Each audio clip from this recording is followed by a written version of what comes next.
Boo. How'd that work? All right. Well, we've got Halloween underway. It's a Friday morning. Halloween on a Friday this year. Hope you've got good plans for the weekend. Starting with tonight. Nice to have you here on the beautiful shores of Lake Wissota to get this Friday going. We will be, of course, talking to Parker Olson in just a bit. We will talk to Kia Vakil about the significance of elections, not the ones a year from now, but the elections next week. Not here in Wisconsin, but in some other states. We'll also have our Week in Review panel with Mark Jacob, former U.S. Attorney Jim Santel, and Chicago radio legend Joan Esposito will be joining us this time around. And then in our 8 o'clock hour, Dr. Kristen Lyerly, and then Emily Tseffos, a candidate for state senate in the Fox Valley, as Mike Clemens takes the day off. All that and more getting started at 6:06 across the Civic Media Radio Network and right here. See you in a bit. Locations in Grant, Greene, Iowa, Lafayette, and Richland counties. Without money to pay their bills and their staff, those 9 centers close Monday, leaving kids without their safe place to grow and learn, and leaving their parents scrambling. Parents do their best to find safe places for their children, but we know that what often ends up happening is that children are shuttled between lots of different care situations, and that oftentimes children get watched by other children. Families get increasingly desperate when they're trying to make things work. The Head Start program in Sheboygan will continue for 2 more weeks, but will likely close after the 14th. That would leave a total of nearly 400 children without care in Wisconsin. And if the shutdown continues in December, 1,000 more would lose their Head Start programs. I'm Savannah Tomei-Olson, 92.7 WMDX News. No Giannis, no problem. Hi, I'm Mike Clemens with Sports NBA. About an hour before game time, Giannis Antetokounmpo, dealing with knee soreness, dropped out of last night's game against Steph Curry and the Golden State Warriors. The Bucks put on quite a show. They went on to win 120-110, thanks to Ryan Rollins playing defense and scoring a career-high 32 points. Head coach Doc Rivers. He's just tough. You know, he's a tough kid, man. And we got a team full of, tough guys, resilient maybe is a better word. NFL, the Packers play the Panthers Sunday. Micah Parsons named the NFC's Defensive Player of the Month. It's always a great honor to get recognized by your accomplishments. But even though, you just understand more goals, we're working towards something bigger. So, obviously sit back, reflect, appreciate this month. That's Packers defensive end Micah Parsons with Sports. I'm Mike Clemens. Your neighbors are talking. Leaders are deciding. Madison's story unfolds daily on 92.7 WMDX. Partly sunny to mostly cloudy today with a few scattered showers possible. Our high in the low 50s this afternoon. Tonight, a few showers, maybe even a rogue flurry at some point. Our low down to around 32 tomorrow. Scattered showers, mostly cloudy, high of 48. I'm meteorologist Sean Cable. Current temp now 37. No fear here, just monster savings at Verlo Mattress of Madison. This October, the only thing creeping near your bed is a deal too good to miss. We custom make every mattress so you know exactly what's inside. No tricks, just treats. Save hundreds on mattresses, foundations, headboards, sheets, and more. Monster savings at Verlo Mattress of Madison. Upgrade your bedroom and unleash the sleep of your dreams. American made, locally crafted, Verlo. Hurry in before these monster savings vanish. Verlo Mattress of Madison. Hey there, Wisconsin. Tom Hartman here. Democracy is not a spectator sport, so join me each and every weekday right here on Civic Media for the Tom Hartman program from 11 a.m. to 2 p.m. Covering the news of the day and sharing ways for you to get off the sidelines and get active in your community, because change starts with you. Get involved and tune in to the Tom Hartman program Monday through Friday from 11 a.m. to 2 p.m. right here on your local Civic Media radio station. Todd Albaugh.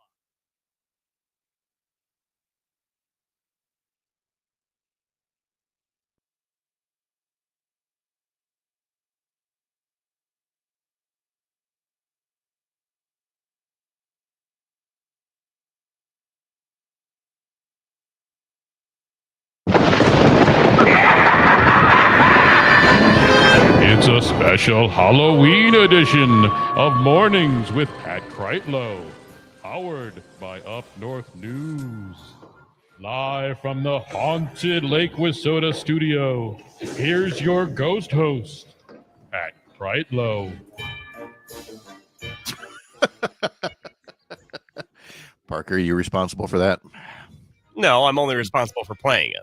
Oh, okay. Well, then that's fine. You're awful. Sorry. Let me get my proper Halloween costume on. That would be the baseball cap here that says last minute costume on it with a bat and a pumpkin and a few other things. Boo, wow. Everybody. Nice to have you along on this Friday, Halloween morning. It's a wait. Let me get in the spirit here. It's a spooky morning to have you here up north, live from Lake Wissota. There we go. For dramatic effect. From wherever you're listening across the Civic Media Radio Network or all the other ways that you found your way here. Thanks for getting your Halloween started. Got a question for you. Can you tell that, Parker, that I have the scariest Halloween costume on possible right now? That's right. I'm dressed up as a Brewers fan.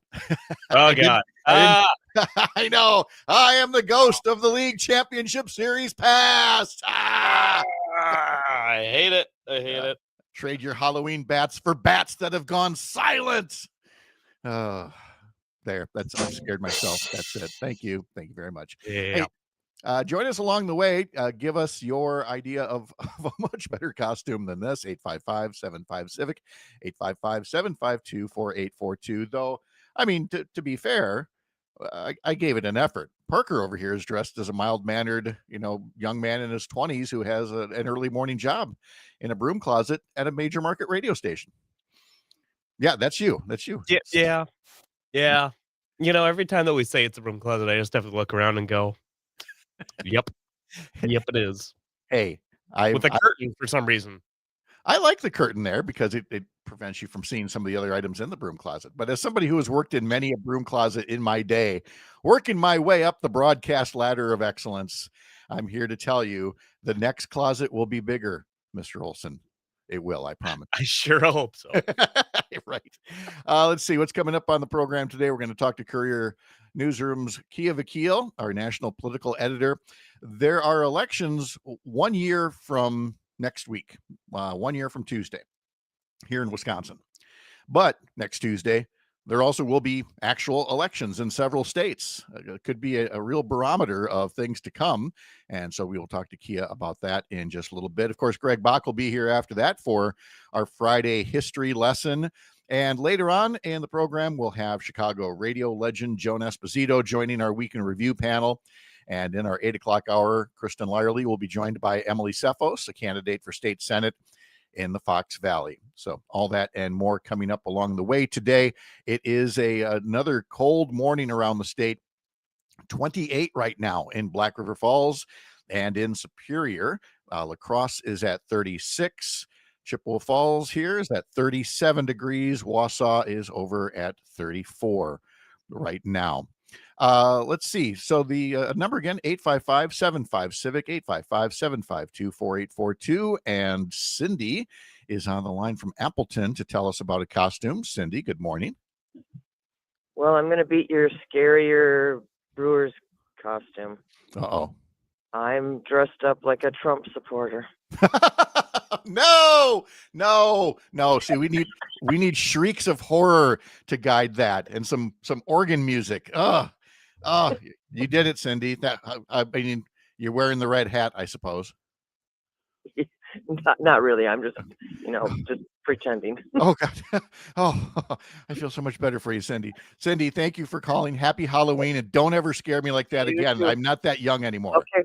All right, we'll see you later. And then we've got Alicia who says, I'm dressed up as a blue collar worker. Yeah, Alicia, I know. It's the same costume every day, and it is appreciated. Trust me. Let's see. What else have we got here? Oh, Jim from Brookfield's putting in a little something here, so we'll see what he's got in just a bit. And we'll also, continue to take your calls on what you're giving out, and what other costumes you've had. I had to take some photos of our neighborhood costume party, and we held that yesterday at just down the street here.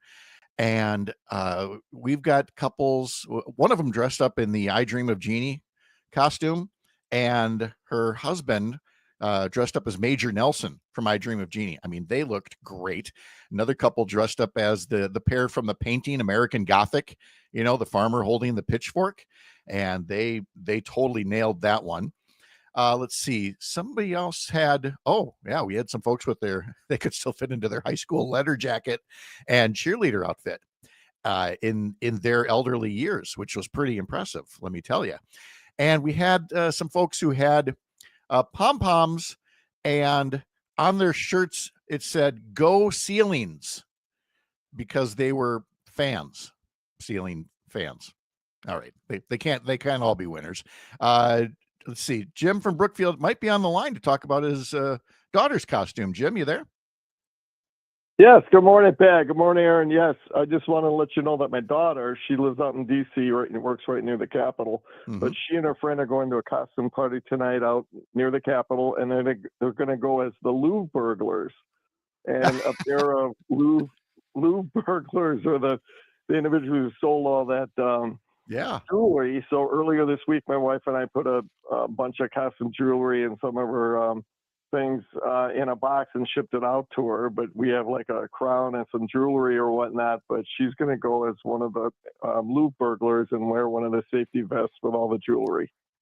I love that. That's perfect. I love the attention that goes into that. And you were essentially an accessory to the accessories in sending that out to there. So good on you.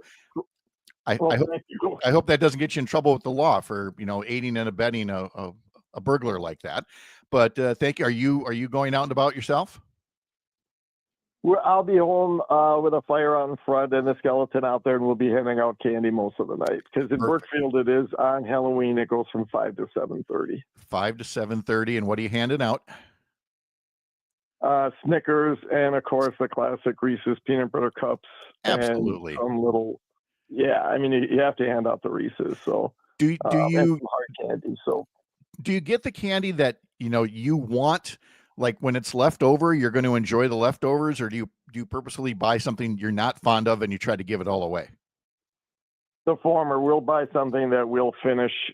Be more than happy to finish over time if it's not completely handed out, and it ebbs and flows. Usually there's a little left, but last year and even the year with the snowstorm, everything went.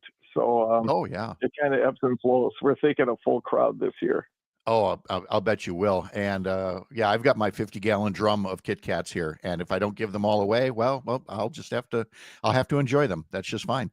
Jim, thank you very much for the call. I appreciate it. Have a good start to the weekend. You as well. Thank you, Pat. All right, take care.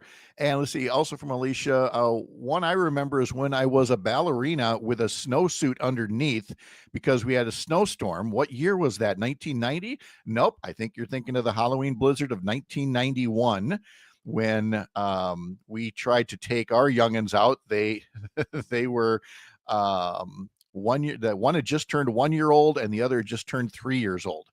And tried the costumes, but had to, put the snowsuit over it essentially because they said, well, there's a chance of snow on Halloween. And it was coming down the biggest, fattest flakes, and the wind was howling in a fashion that was appropriate to Halloween. And we thought, okay, well, this is spooky. This is actual snow coming down hard on Halloween, having no idea we were going to get 30 inches where we were. I love, because Halloween, you typically get some interesting costumes. Mm-hmm. I really love the idea of a guy like dressed up as a surfer dude or something like that, and just snowflakes in the hair. Yep. It would not have it would not have worked out. So you wanted to dress like a snowboarder that year, if anything. There you go. Okay, well, I appreciate that. So keep those ideas coming in through the text line or make a phone call, put something in the comment section of Facebook or YouTube, and give us all some more costume ideas. Here's the other reason you need the costume ideas, not just for last minute things for tonight, but for next year, because tonight it's on a Friday night. Next year, it will be on a Saturday. So there you go. Alicia followed up on the Halloween blizzard. There's a photo somewhere of me next to a jack-o'-lantern and a pile of snow. Yes, I'm really glad that we're not seeing that coming up here and now. In the news on this Friday, this is unfortunate and this is amazingly unnecessary. But in Wisconsin, the first 2 Head Start programs are going to be shutting down because of the Republicans shutting down the government. And that means hundreds of kids and a few dozen childcare providers will be hurt. And this is only the first domino of others that could fall.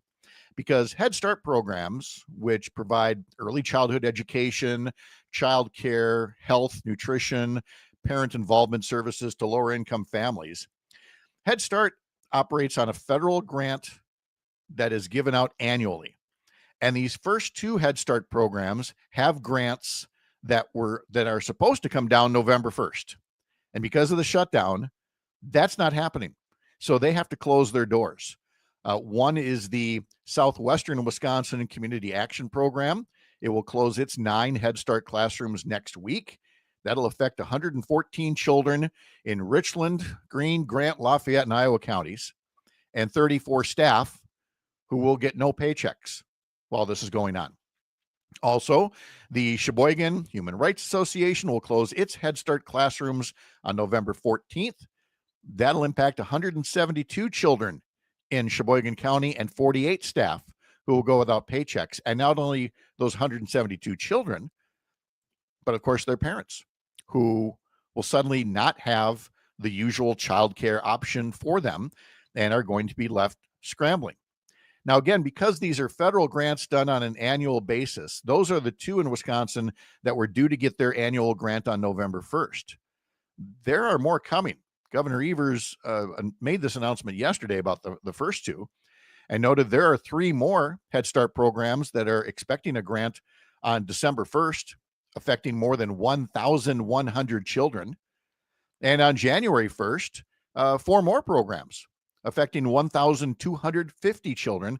Nationally, around 750,000 kids get educational and developmental services through Head Start.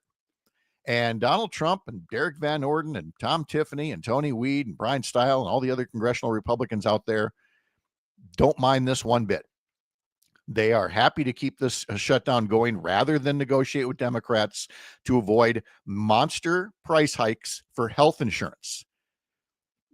That's the weird thing about this. It's not like they're demanding anything where you'd go, oh, well, that seems reasonable. Let's try to meet halfway on this. No, the reason that they are refusing to negotiate with Democrats to get the votes they need to get the government reopened is they'd rather see health insurance costs go through the roof. And that's what's going to be happening tomorrow when the open enrollment period begins under the Affordable Care Act in the marketplace. There's going to be massive sticker shock. And I think a lot of those Republicans are going to be hearing from their constituents next week saying, what are we doing here? And in the meantime, everybody else that's suffering through the SNAP benefits and everything else that's happened to workers who aren't getting paychecks or having to work for the federal government without getting paid. That's all very scary in a non-Halloween kind of way. We'll talk more about the headlines with Courier Newsroom's Kia Vakil coming right up from the heart of America's up north, live from Lake Wissota. Thanks for making this the place to spend part of your mornings. I'm Pat Kreitlow. This is the Civic Media Radio Network.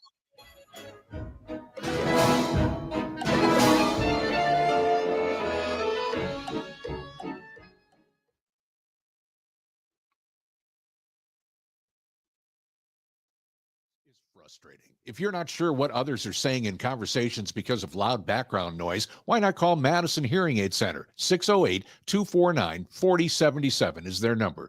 They offer fast and flexible appointments. Talk to Jim or Sarah. They're helping people change their lives with better hearing. Get a free hearing test online at MadisonHearingAidCenter.com. That's MadisonHearingAidCenter.com. 4706 Cottage Grove Road in Madison. Tell them John and Gordy sent you. You're still glowing, flirting, grooving. You still got it. But your immune system weakens as you age, making it harder to fight flu, pneumococcal pneumonia, RSV, and COVID-19. Vaccines are a key part of any health routine and help strengthen your immune response. Ask your doctor or pharmacist which vaccines you need. Schedule in minutes at VaxAssist.com. Sponsored by Pfizer. What is a commercial? It's a message delivered to the people, in this instance through your radio speakers into your ears. Why, it's like a movie for your brain. This radio commercial is directed to the business community. If you want to reach more customers, you should be using WMDX Radio. It's that simple. Just email sales@WMDXradio.com and let our crack sales team show you how to make your business grow with the #1 medium known to humankind, the radio commercial on WMDX. Long may you wave. Seems like nobody in America agrees on much of anything these days. But can we agree the federal government shouldn't tax people into poverty? If you work full-time, you should be able to afford your basic needs. Don't you think? We're the patriotic millionaires. We believe your full-time job should cover what it costs to live. You think your first $45,000 of income should be tax-free. And multimillionaires? We should pay more to fund your tax cut. Go to first45taxfree.com to learn more. A working class tax cut paid for by millionaires. That's an idea we can all agree on. Monster savings are creeping in this October at Verlo Mattress of Madison. Save hundreds off of mattresses, bed frames, sheets, pillows, and more. American made, locally crafted. Hunt down these.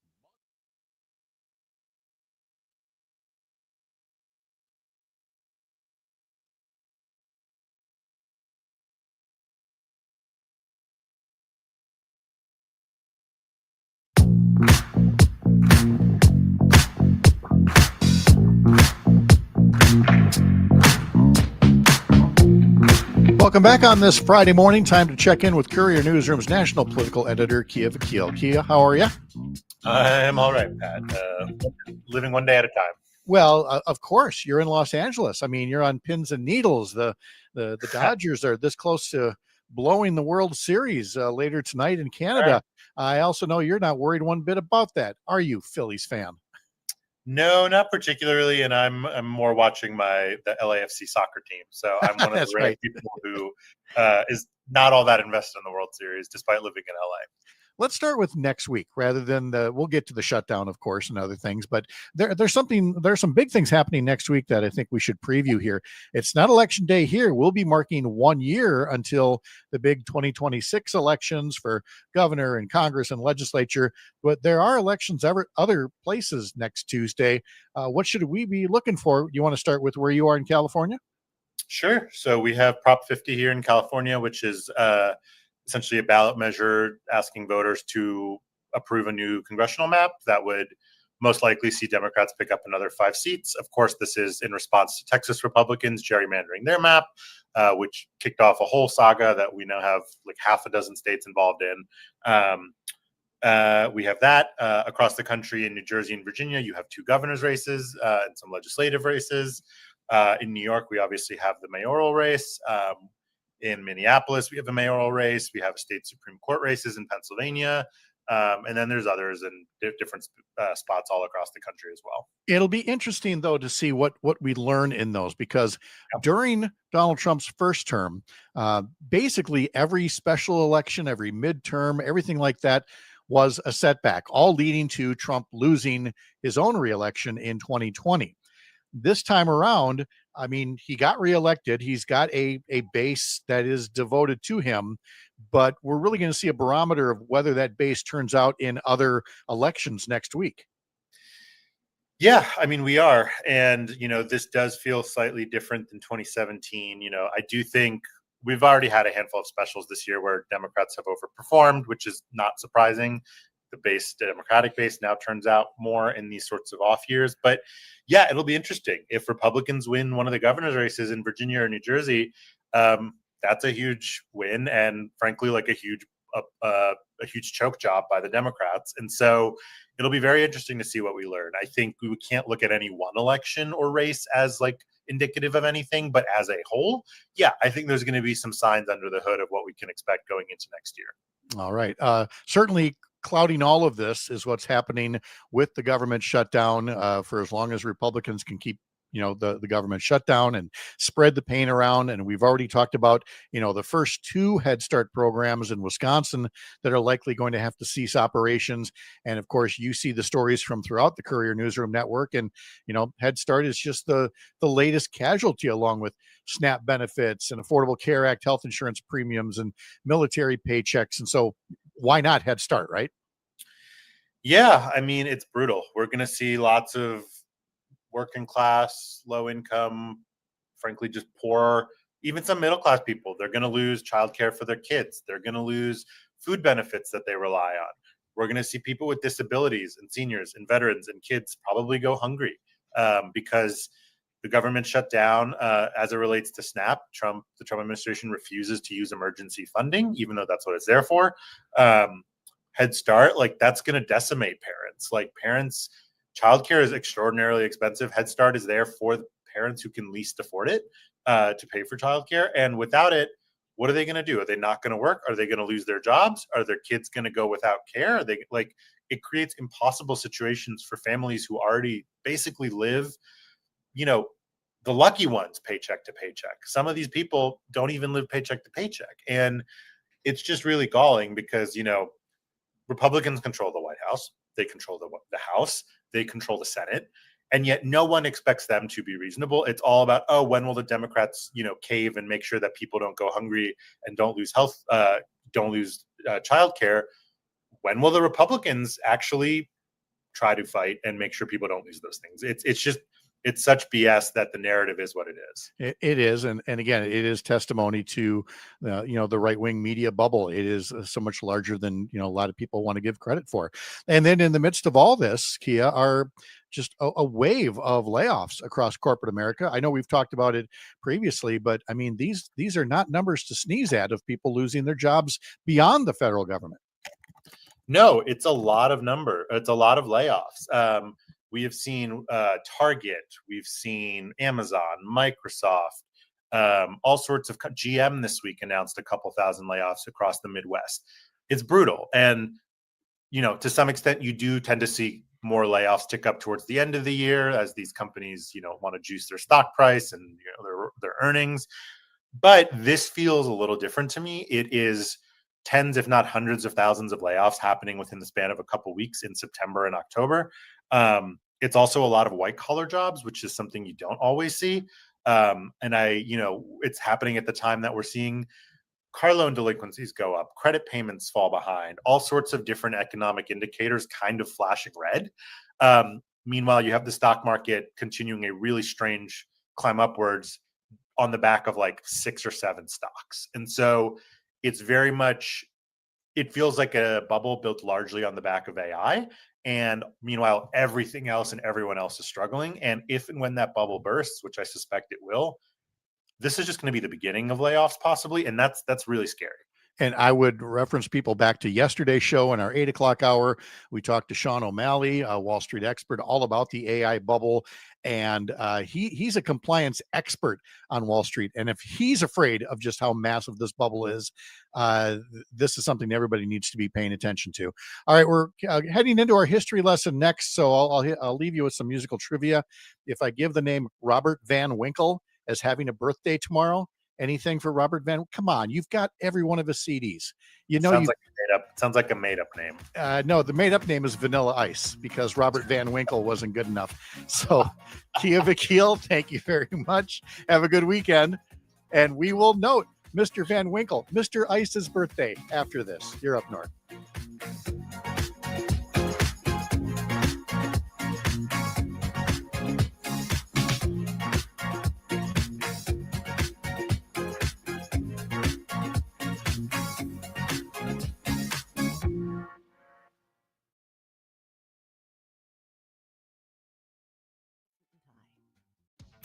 You're listening to 92.7 WMDX, Madison's home for the Maggie Dawn Show, Monday through Friday from 4 to 6 p.m. Determining what's going to happen with Supplemental Nutrition Assistance Program benefits in Wisconsin, we call it Food Share, could have an impact on your markets. I'm Pam Yankee, starting you off before the opening bell on a finally Friday morning. Quick look at what's happening in agribusiness news. Let's remember, a lot of those SNAP benefits are channeled towards things like dairy products. Zach Bauer, dairy analyst with Everag out of Chicago, says now they're paying very close attention to discussions about how they may change execution of the SNAP food benefits. There's a lot of questions surrounding that of how is it going to be funded going forward? Is it going to be the same? Are we going to see different styles of funding going forward once, if and when We do see the government open back up. So as of right now, that's a huge demand loss if that goes away until the government opens back up. If they change things, it could be actually a huge demand gain because you could see, more of a government bid for dairy products versus what the SNAP benefits are allowing right now. Zach Bauer is dairy analyst with Everag. Yesterday in Chicago, both barrel and block cheese were unchanged with this uncertainty. The AA butter gained 1 3/4 pennies to $1.57 1/4 per pound. More markets are next. Oh, yeah. Here we go. Did you just plant Pioneer brand Z Series soybeans again? You bet your next level genetics I did. After last year's huge yields, why wouldn't I want to maximize that Z Series momentum? Right. How could I forget about that performance? It totally beat our expectations. Let's unleash some Z Series on those acres. Come on. Now you're talking. With that kind of ROI, why would we plant anything else? Plant Z Series soybeans in the 100th season of Pioneer. Visit pioneer.com/greatest yields. Whether it's finally getting that blue ribbon or enjoying too many carnival rides, we all have memories of the fair. Here's your chance to share those stories in our Everybody Has a Fair Story contest. The Midwest Farm Report is teaming up with the Wisconsin Association of Fairs as they look for the grand champion fair story. Enter the Fair Story contest for a chance to win a cash prize at MidwestFarmReport.com. In overnight electronic trade this morning, right now, we've got December corn unchanged at $4.30, March corn unchanged at $4.43. November soybeans are up 1 penny at $10.92, January unchanged at $11.08. Currently, July wheat's down 1/2 at $5.62 a bushel. The November class 3 milk that goes into cheese down 9, $17.57. December closed a nickel lower, $17.27. 100-weight. Again, congratulations to all of our Wisconsin FFA members returning to the state with special accolades. The National FFA has announced they'll be continuing the convention in Indianapolis, Indiana through 2040. I'm Farm Director Pam Yankee. Local news, real voices, and conversations that count. That's Madison. And that's 92.7 WMDX. Partly sunny to mostly cloudy today with a few scattered showers possible. Our high in the low 50s this afternoon. Tonight, a few showers, maybe even a rogue flurry at some point. Our low down to around 32 tomorrow. Scattered showers, mostly cloudy, high of 48. I'm meteorologist Sean Cable. Current temp now 37. No fear here, just monster savings at Verlo Mattress of Madison. This October, the only thing creeping near your bed is a deal too good to miss. We custom make every mattress so you know exactly what's inside. No tricks, just treats. Save hundreds on mattresses, foundations, headboards, sheets, and more. Monster savings at Verlo Mattress of Madison. Upgrade your bedroom and unleash the sleep of your dreams. American made, locally crafted, Verlo. Hurry in before these monster savings. Hey, buddy. Hello. How you doing? Oh, wow. I'm doing well. Hello. I'm doing well. I'm here. Well, that's all we could ask for. So, all right. Sounds good. 30 seconds. Happy to be here. Bye.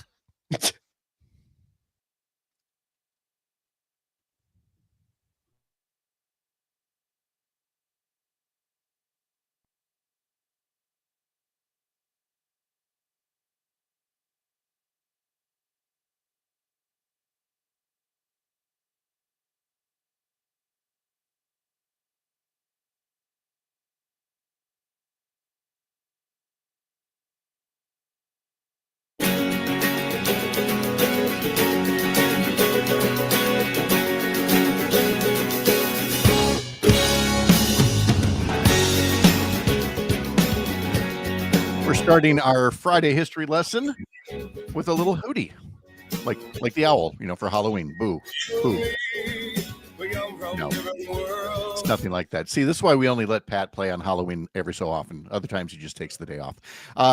Atlantic Records signed Hootie and the Blowfish this day in 1993. The band's debut, Cracked Rear View, would become the best-selling album in Atlantic Records history. The track There Only Want to Be With You hit number 1 on the pop charts. Let Her Cry and Time and Hold My Hand were all top 5 hits for Hootie and the Blowfish, and then they practically went away.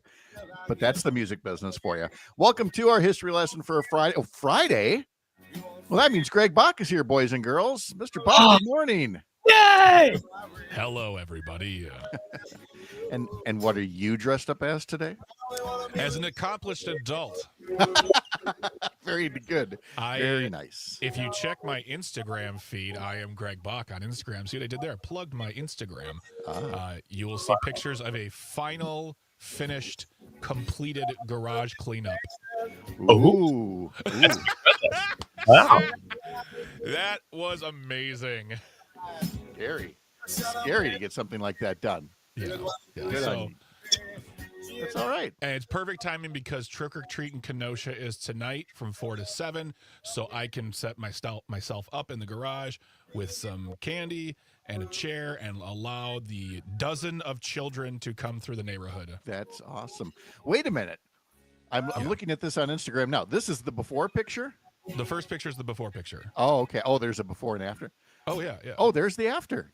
Yeah. Pat was really worried about that first picture going, this is clean. I was going to say, wait a minute. Do you understand what clean looks like, Greg? Because this looks like you dropped a bomb inside of it. If you could just get a bobcat, or some other kind of a bulldozer and just push some of that over, make some space, that would be great. Well, I like the idea of handing out candy while you're in your garage, making it kind of an outdoor thing. Some of our neighbors sometimes will have like a little fire pit going or something. So, ooh, that's cool. Yeah. Make it nice and spooky. Plus, kids knocking on the door and ringing the doorbell and coming up. Not so good for my dog. Oh, that's true. Oh, yeah. Yes. So All I'm gonna subtract her from the equation and just plant myself in the garage and hand the candy out. I think that's just the way to go. All right.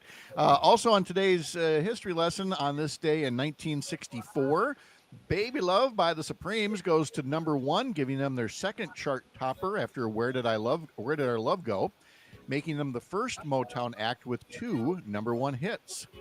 On this day, oh my gosh, it's 50 years ago. 50 years ago today, Queen released Bohemian Rhapsody. Real life, is this just fantasy? Caught in a landslide, no escape from reality. Every so often, we play something during the history lesson, and I can hear a good chunk of the listenership go, stop, no, let the song play. Just go get some coffee or something. But we can't do sing-along this morning with Bohemian Rhapsody, much as we all would like to. Because ever since Wayne's World, the movie, you have to give it a very dramatic interpretation when you're singing along to Bohemian Rhapsody. And that song and Queen seems to have like a decade comeback. Like it happened for Wayne's World, then a decade later, then the biopic came out. They always seem to be coming back into our lives, which I have no problem with. Nope, none whatsoever. And I love the part of the movie where they play it for the record executive, and he's like, "What the heck is this? Nobody will listen to this." Exactly. And 50 years later, nobody knows his name, but we know the tune. On this day in 1941, Mount Rushmore was completed after 14 years of work. On this day in 1968, the Milwaukee Bucks won their first game after losing the first 5. They got their first win after beating Detroit this day in 1968. By the way, they beat Golden State last night, 120-110. Giannis sitting out with a sore left knee.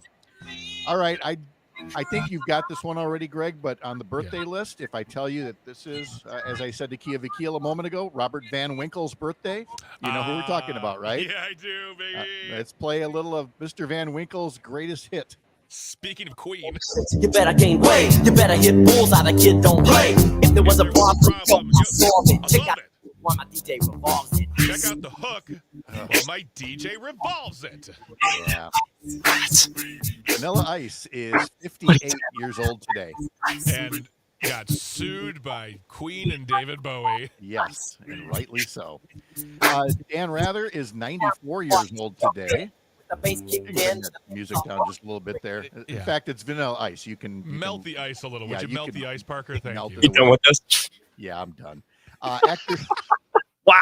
Actor Brian Doyle Murray, Bill Murray's brother, is 80 years old. Oh my goodness! I don't think he gets enough due. I mean, he's played some great roles in Christmas Vacation and Caddyshack and Groundhog Day, and his work with Second City and SNL. I mean, he has been. if you hear it, you might know the name, but you can't put it to a face, but you know the face. As soon as you go to the face and you hear the voice, and you go, "Yep, that's." I'm the one. Brian Doyle Murray. Yep. I'm professionally angry. Two people born this day in 1950. I wish they both were still with us. Only one is. Jane Pauley turned 75 years old today, and I wish John Candy did as well. He was born this day in 1950. Gone way too soon in 1994 at the age of 43. Have you seen the John Candy documentary yet? It was beautifully heartbreaking. Oh. That's I could spend hours, but I will not. That documentary was amazingly done. That is on our watch list for this weekend. And if I may put another great documentary just put out recently, made by the children of the subject, Mira and Stiller, Nothing Lost. It's the Ben Stiller, Ben and Amy Stiller documentary about their parents. And I loved Stiller and Mira back in the day. Yeah. Oh, they were great. And when their Nepo baby came up, I'm like, oh, he's not going to be any good. Turns out Ben Stiller's actually pretty good. He's amazing, yeah. And with parents like that. So yes, I'm glad you reminded me. Okay, it's a documentary weekend at the Kreitlow household. All right, on this day in 1980, Bruce Springsteen got his first ever #1 album with The River, featuring this top 5 hit.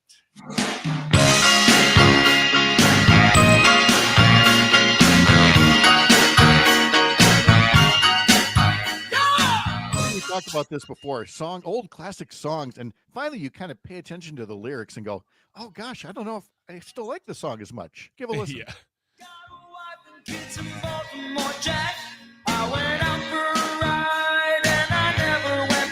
Okay, now it's like when you listen to the lyrics to the Pina Colada song, you're like, oh, everyone in this song is a trash bag. They're terrible. All of them. None of them deserve happiness. This guy's abandoning his family. We're just celebrating this. I'm laughing. Oh my goodness. But yeah, I went out for a pack of cigarettes and I never came back. 1980 is when he had his #1 album, The River. On this day in 2011, if it felt a little more crowded around here, it's because the world population reached 7 billion. Then it would reach 8 billion by 2021. It's currently at 8.25 billion people. This feels like a lot of It's people. just too many people. Yes. Meanwhile, Dr. Oz says America's underbabied. That's another topic for another time. Oh, I think you keep saving these topics because I'm going to need a guest host one of these days. Podcast. Yes. On this day in 2008, an anonymously submitted white paper called Bitcoin, a peer-to-peer electronic cash system, was published, describing a decentralized peer-to-peer network that could track and verify transactions while producing a transparent, verifiable record. The money of the future or a Ponzi scheme? You be the judge. You know? No, thank you. No, thank you. Yep. Okay, here's a case of old song and its remake. Here's the old song from 1963. The #1 song was by Jerry and the Pacemakers. You walk through a storm, hold your head up high. Now, folks either know You'll Never Walk Alone from that version as fans of the Liverpool Soccer Club, because that is still their theme, or maybe they remember hearing Jerry Lewis sing it at the end of all of his Labor Day telethons. Whatever the case may be, it's a perfectly lovely song. But I gotta say, I still prefer the way the Dropkick Murphys gave it a little touch. They stepped up a zhuzh. They stepped up the tempo just a little bit.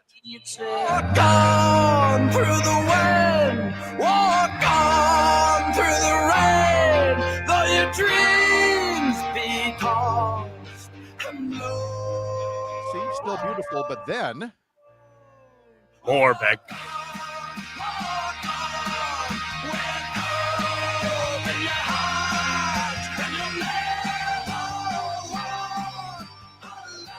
Okay, we've heard more cowbell. This is the first time where you go, I need more bagpipe. I need more bagpipe. I love that song. I love that version of it. On this day in 1969, the Beatles scored their 13th #1 album with Abbey Road. A few singles off there, like this one.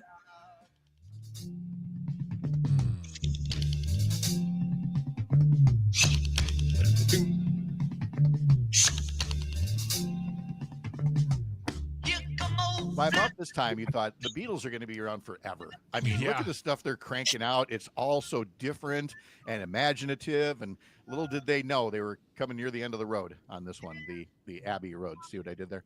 On this day in 1992, the Roman Catholic Church apologized for its treatment of Galileo, the Italian astronomer. Better late than never. 359 years late, acknowledging he'd been right about the Earth revolving around the sun. You know, the important thing is that you recognize that you were wrong. What was it? Just had they already acknowledged the Earth and Sun thing, or was this the first time about the Earth and Sun too? No, this was just the apology. Okay, just the apology for Galileo. Okay, we probably shouldn't have done all those terrible things to you. Oh well. Also in 1969, I mentioned that Abbey Road was the #1 album. The #1 single was by Elvis.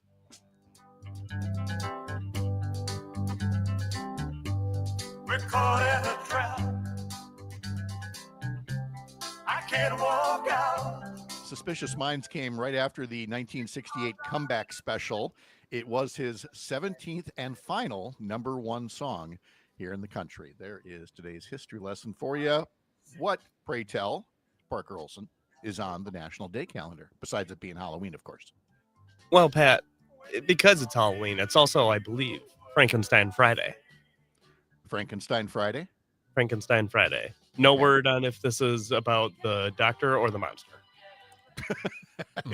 I think you can't have one without the other, but or it's my favorite comedy duo, Frankenstein. How there you you doing, go. everybody? There's a hot dog. Here's a beer. Yes. All right. What else are we celebrating today? It is also National Breadstick Day. I'm a big Why? breadstick.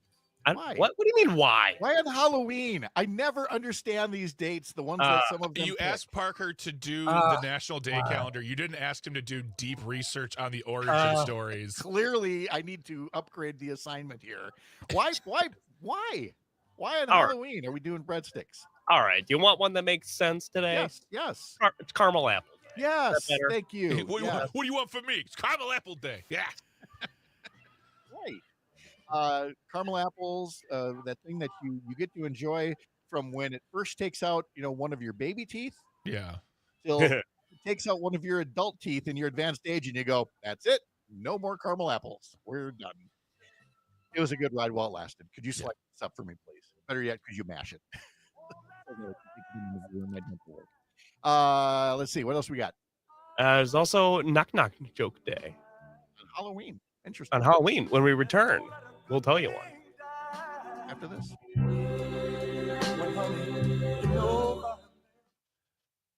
Did not even see that coming. I was like, what's happening right now? Did we change the clocks again? No, never. Yeah.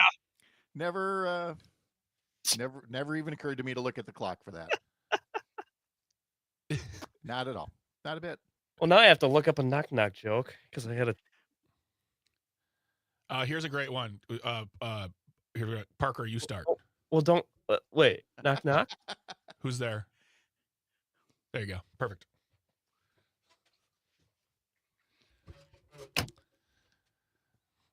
Well, that was it. That's all it took.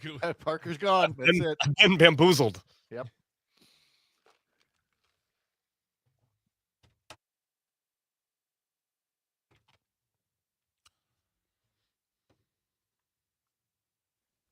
Oh, the echo cancellation microphone underwater was really bad a couple times in that segment. But we've not figured out why. Well, we figured out why. I need to wait for somebody to fix it.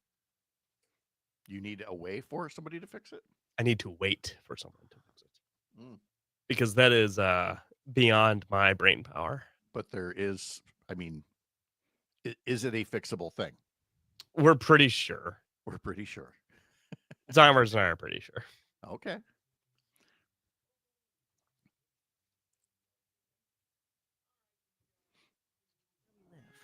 WMDX.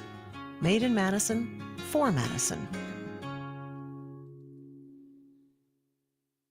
Find what you love what you find. A total wine and more. There's so much waiting for you. Spirits and beer. Yeah. thousands of wines. Walk right through the door, it's all here to explore. With guides in the know and prices so low, it just might blow your mind. You're gonna find what you love and love what you find. Drink responsibly, B21. I'm Dan Schaefer. I love that we get oddly weird, like good songs in our commercials now. The official start date for one of its biggest ever construction projects, the I-94 East-West project, which will reconstruct and widen a 3.5-mile stretch of interstate highway in the city of Milwaukee and Milwaukee County. This is a massive project with an estimated cost of more than $1.7 billion. And with this official start date announced also came estimates for how long this will take. Construction is expected to last until 2033. At the recombobulation area, this project is something we've covered extensively, including with an award-winning 4-part series called Expanding the Divide. 30 seconds until we're back.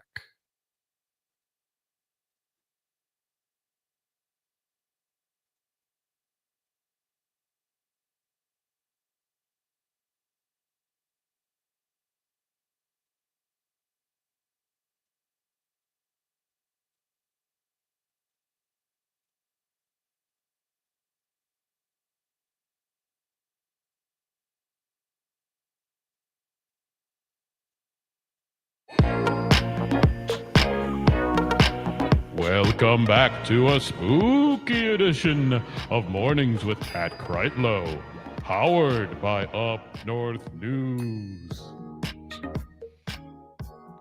Oh, that's it. Okay, here we are back on Halloween on this Friday morning, October 31st. Craig Bach is here along with Parker Olson as we were going through today's history lesson, the National Day calendar, some entertainment news to follow. Greg, when you're handing out the candy in the driveway, will you be gussied up in some way, shape, or form? I'll be gussied up in a jacket, and that's it. Well, pants. I'll be wearing pants too, but no costume. I was going to say, my favorite social media post from yesterday said, all it takes to be Winnie the Pooh is a red T-shirt and a lot of courage. No, I don't. Oh, I might wear my little Batman mask. I don't do. I'm not against Halloween. Like, I'm not like an anti-Halloween person, but it's, to me, takes a lot of thought. It can be expensive if you want to do a good costume. So I let the people who are really into it take it. Like, you do your thing. Yeah, I appreciate this take. leave it to the masters. All right. Yeah. Exactly. We gave Parker a good 3-4 minutes here to come up with the best possible knock knock joke for National Knock Knock Joke Day. There you go. What do you got? Yes. Knock knock. Who's there? Radio. Radio who? Radio not. Here I come. Oh. Okay. It's a knock knock joke. It's not going to be good, guys. Yeah.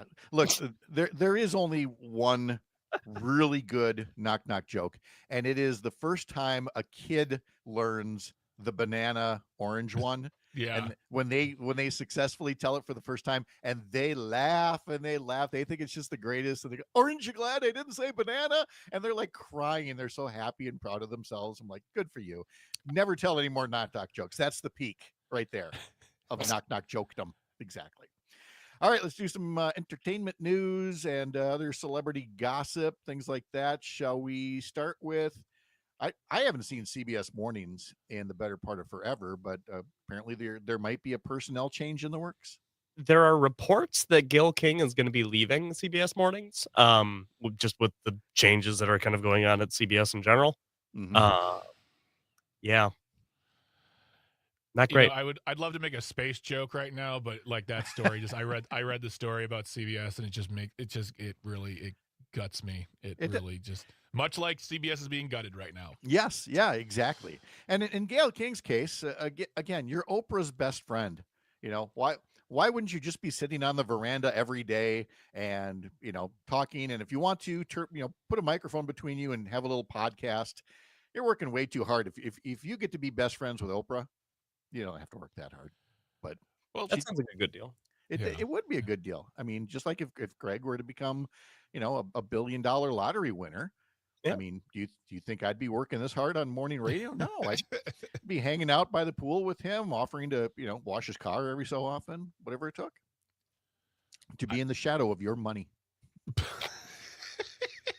For the love of friendship. Yes, exactly. All right. What else you got? Prince Andrew yesterday is being stripped of his royal titles by King Charles. Comes with the allegations of him being connected to Jeffrey Epstein.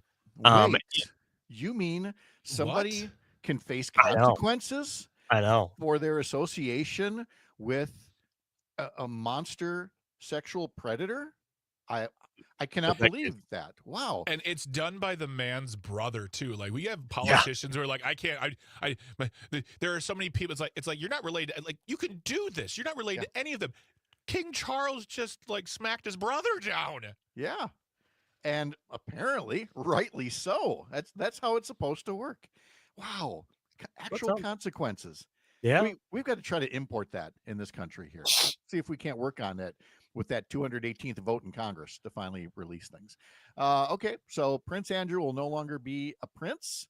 Now Prince Harry is still a prince, right? He's just not the other things, the Duke of this or that. As far as I know, frankly I thought that this was about Prince Harry at first when I read it, and then I realized no. No. Harry and Meghan, they just get booed at Dodger games. Yeah. Whereas if you were to drop now soon to be not Prince Andrew into the middle of a crowded Dodger Stadium, I think they do more than boo. He's now known as Andrew Mountbatten Windsor, which I did not know that Windsor was actually part of their family name. Yes, Andrew Mountbatten Windsor. ... Still rich. Yeah, still but rich. He doesn't get to live in the royal mansion anymore. Still creepy. Still probably needs to pay more of a price. But we got to start somewhere. All right, you got one more for us? The runner-up of season 6 of The Bachelorette, Chris Lambton. Obviously, you know that. Oh, of course, yeah. Yes. He is running to be a state representative in Massachusetts. He's running as a Democrat and says that reality TV really got him ready because it taught him how to do interviews and think on your feet. You know, reality TV is the way toward public service and elected office. I mean, look at Sean Duffy. He's running NASA right now. Yeah. And the U.S. Department of Transportation. And his experience is some law school and some lumberjacking and dancing around in his underwear on reality TV. There you go. What else do you need? So if this Bachelorette guy wants to do it, in this day and age, I can't call him unqualified, even if he's remarkably unqualified. I just am very not happy about that. Well, we're just ending on a great note here. All right. But I'm happy to be here, though. I'm always happy to be here every Friday with the both of you talking about all the fun stuff here on Mornings with Pat Kreitlow. See what I did there? Get the Civic Media app, too, while you're at it. Boom. Yeah. Whoa. What you got on Matt and Air on Air today coming up at 9? Today we got Dan Schaefer. All right. It's Dan Schaefer Day. We're recombobulating the news, friends. Okay. Looking forward to that. 9 to 11 across the Civic Media Radio Network. Have a good weekend, Greg. Thank you. You too as well. Thanks, guys. We'll talk to you soon. You bet. Greg. Still ahead, we're going to have our week in review panel here. It will be former U.S. Attorney Jim Santel, journalist Mark Jacob, and pinch hitting for Jennifer Schulze will be Chicago radio legend Joan Esposito. And then in our 8 o'clock hour, we'll talk to Dr. Kristen Lyerly. Let's see, we will have Emily Tseffos in as well, a candidate for state senate. All that and more ahead across the Civic Media Radio Network. I'm Pat Kreitlow from Up North News. Back after this.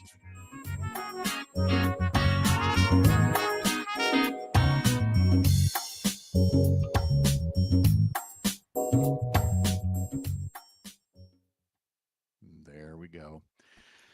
All right, Mr. Bach. Thank you. Oh my God, it's Jim Santel, everybody. It is. He's dressed up as a lawyer today. I was going to say it's 7 o'clock in the morning on a Friday, and he's still suit and tie, and here I am in my schlubby schlub gear. All right. And it occurred to me, I'm apparently celebrating 3 weeks from now the opening of the second Wicked movie. You can tell pink shirt, green tie, so all over Alpha Bar or something like that. I don't know. Jim Santel, lawyer for good. Lawyer good. For good. I like that very much. He's a new superhero. Yep.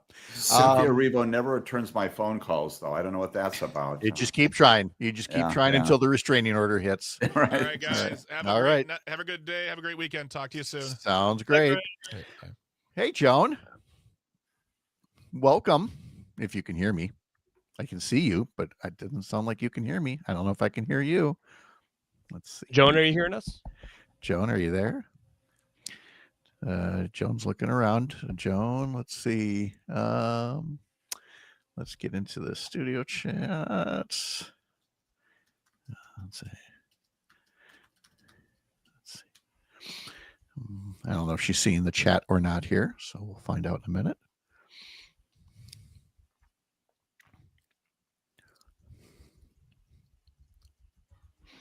I don't know if she has headphones on or not. I don't think.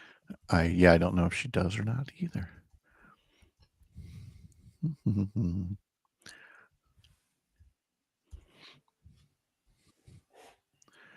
Might have to give her a call. It may be that the tear gas is wafting into our neighborhood and preventing the transmission. I don't know how that works, but I suspect it's a legitimate reason today, right? Yeah. I'm sure there's something here. So.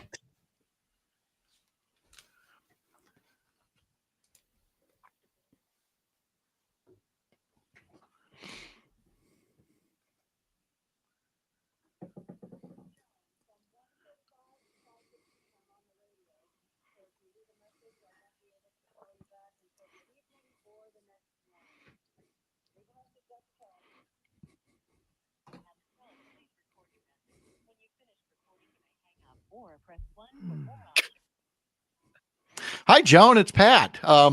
This is me leaving a message for you to see if we can hear you, if you can hear us, and if you can change your settings down there at the bottom. So we hope to hear from you soon. Bye.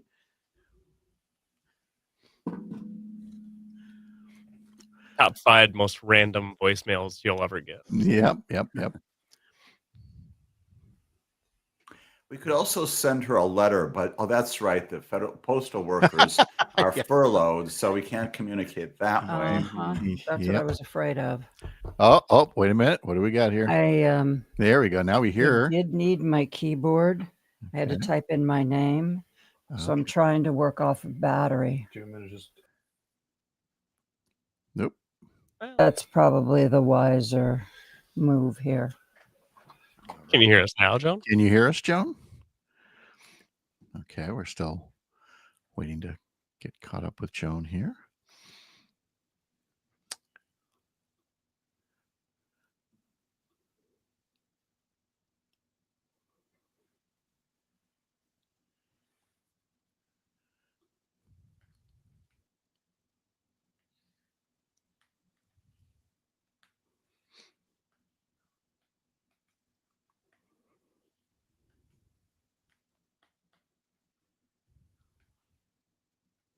All right, now we see her again, but now we're not hearing her. We were hearing her before. You're muted in the StreamYard, Joan. Oh, yeah, you need to unmute yourself. There we go. And can you hear us? Nope, we still don't hear you, Joan. Okay. Double check in StreamYard on the bottom in that settings gear. Go to audio and make sure you've got the right microphone selected.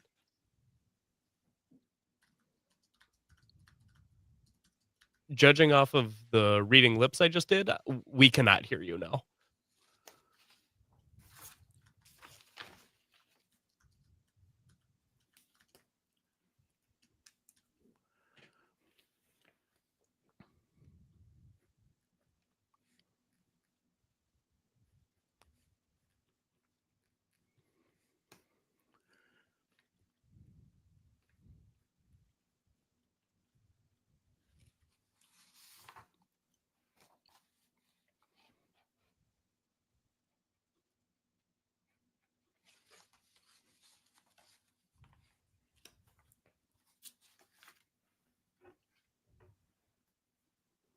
We got 45 seconds until this segment starts. Pat, we're not starting weekly panel until the B block, though, correct? Right. Okay. So I just thought we'd take this opportunity to try to get more here. So I'm going to pop her down. Bring this up full. And in a minute, I'm going to put her back in the waiting room. Okay. 20 seconds.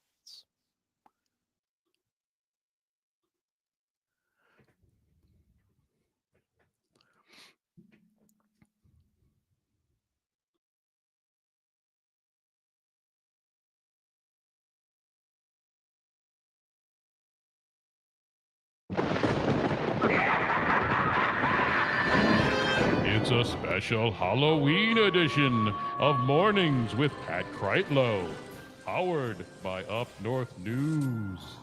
Live from the haunted Lake Wissota studio, here's your ghost host, Pat Kreitlow. Did he say Kreitlow or Freightlow? I can never tell there. Anyway, welcome back to a Halloween Friday, October 31st, 2025. Nice to have you along. Parker Olson producing things in Madison Studio A2. And coming up, we've got our Week in Review panel, which will include former U.S. Attorney Jim Santel, journalist Mark Jacob, and I believe we're also going to have Joan Esposito joining us from Chicago as well once we get her all connected here to talk about some of the headlines of the past week. And then in our 8 o'clock hour, Mike Clemens will take the day off. So we'll bring in Emily Tseffos to join me and Dr. Kristen Lyerly, talk a bit about her campaign for state senate over in the Fox Valley as well. And you can join us, 855-75-CIVIC, 855-752-4842. We've had a few callers already telling us about their Halloween costumes, either the ones they're wearing tonight or their favorite costumes from the past. Would love to hear if you had any that were particularly creative or complex and what it took to bring those things to life. I am dressed up as a Brewers fan, which is as scary as it gets for me. The ghost of League Championship Series past, trading in Halloween bats for Brewers bats that go silent against Dodger pitchers. I get frightened just thinking about it again. Tony asks, no one dressed up like Derek Van Orden, the scariest person imaginable? Well, I mean, you could dress up like him, but I can't talk out of both sides of my mouth in quite the same way to say, oh, no benefits are going to be cut. And, oh, it's so good that we passed this thing that's going to cut everybody's benefits. If you missed it earlier, we talked about how there are already 2 Head Start programs in Wisconsin that are going to be closing their doors because of the government shutdown. Head Start provides educational and childcare services to 750,000 children across the United States. And each one of these individual Head Start programs gets a federal grant for a 12-month period. And it's staggered throughout the course of the year. So on November 1st, 2 Head Start programs in Wisconsin are going to be closing their doors. And that's going to impact a couple of hundred kids, dozens of providers who will not get paychecks during this shutdown. And then if the shutdown through December 1st, there will be more Head Starts that have to close up. And again, on January 1st, there'll be more Head Starts with well over 1,000 kids each time that will no longer have that childcare option. Their parents won't. It's going to affect their workplace, where they either have to take time off from work, perhaps even lose their job as a result of what is happening here with a president and congressional Republicans who have the power to end things anytime, but don't want to, because they understand what it is that Democrats want in order to get their votes to reopen the government. And that would be to not have the astronomical price hikes that are coming to health insurance plans under the Affordable Care Act marketplace starting tomorrow. And we talked about that earlier. We gave very specific examples of how these prices are going to go up. And we have Republicans who are saying, well, that's what Democrats want. That's why those premium tax credits expired. Well, then let's renew them. Let's extend them, just like we did for the Republicans' desire to extend the tax cuts for the very wealthy and for corporations. And that's why you see such low levels of trust in the nation's capital right now, is that Republicans were willing to, fight for what they want for constituents, the wealthy and corporations. But when Democrats do it, apparently they're the ones that need to cave. And that's just not going to fly, because there's one group out there looking out for health insurance premiums for everybody, and not just tax breaks for their favorite donors. This is something that's going to be affecting food assistance as well. Unnecessarily, there are contingency funds available to continue SNAP benefits, but the Trump administration doesn't want to pay it. Ollie in the Northwoods is on the line at 855-75-CIVIC to tell us a bit more about some thoughts on SNAP. Ollie, good morning. Hi. First off, I'd like to start with the thing President Herbert Hoover promised: a chicken in every pot. and Donald Trump is giving everybody an empty pot. Yes. And I would just like to encourage everyone who's listening to quit blaming one person after another, and instead get on the phone lines, the text lines, straight to the White House and talk to the man in charge, and tell him, get on the ball and start taking care of his own country. Couldn't agree more. That there's one guy that, by the way, how he's got that nickname Taco for Trump always chickens out. Have you heard that? I mean, he just did it yesterday with China, where he claims to have reached a deal, but when you look at the details, it's all, he gave up everything. He won nothing out of this. You'd think he could do the same for Americans' health insurance and food benefits, right? You bet. That's what I think. It's terrible that he's leaving his country in time of need and chaos caused by him, and trotting around the world pretending to do business and getting nothing done. No, getting nothing done, and just allowing people to be hurt, and he seems to be reveling in it. So, Ollie, your advice is spot on, that people should call, the White House switchboard, but they should also call their congressional representative, whoever it is. I've been doing that, but Excellent. I think, like, go to the top, call them, but don't be afraid to go to the top. Call the White House.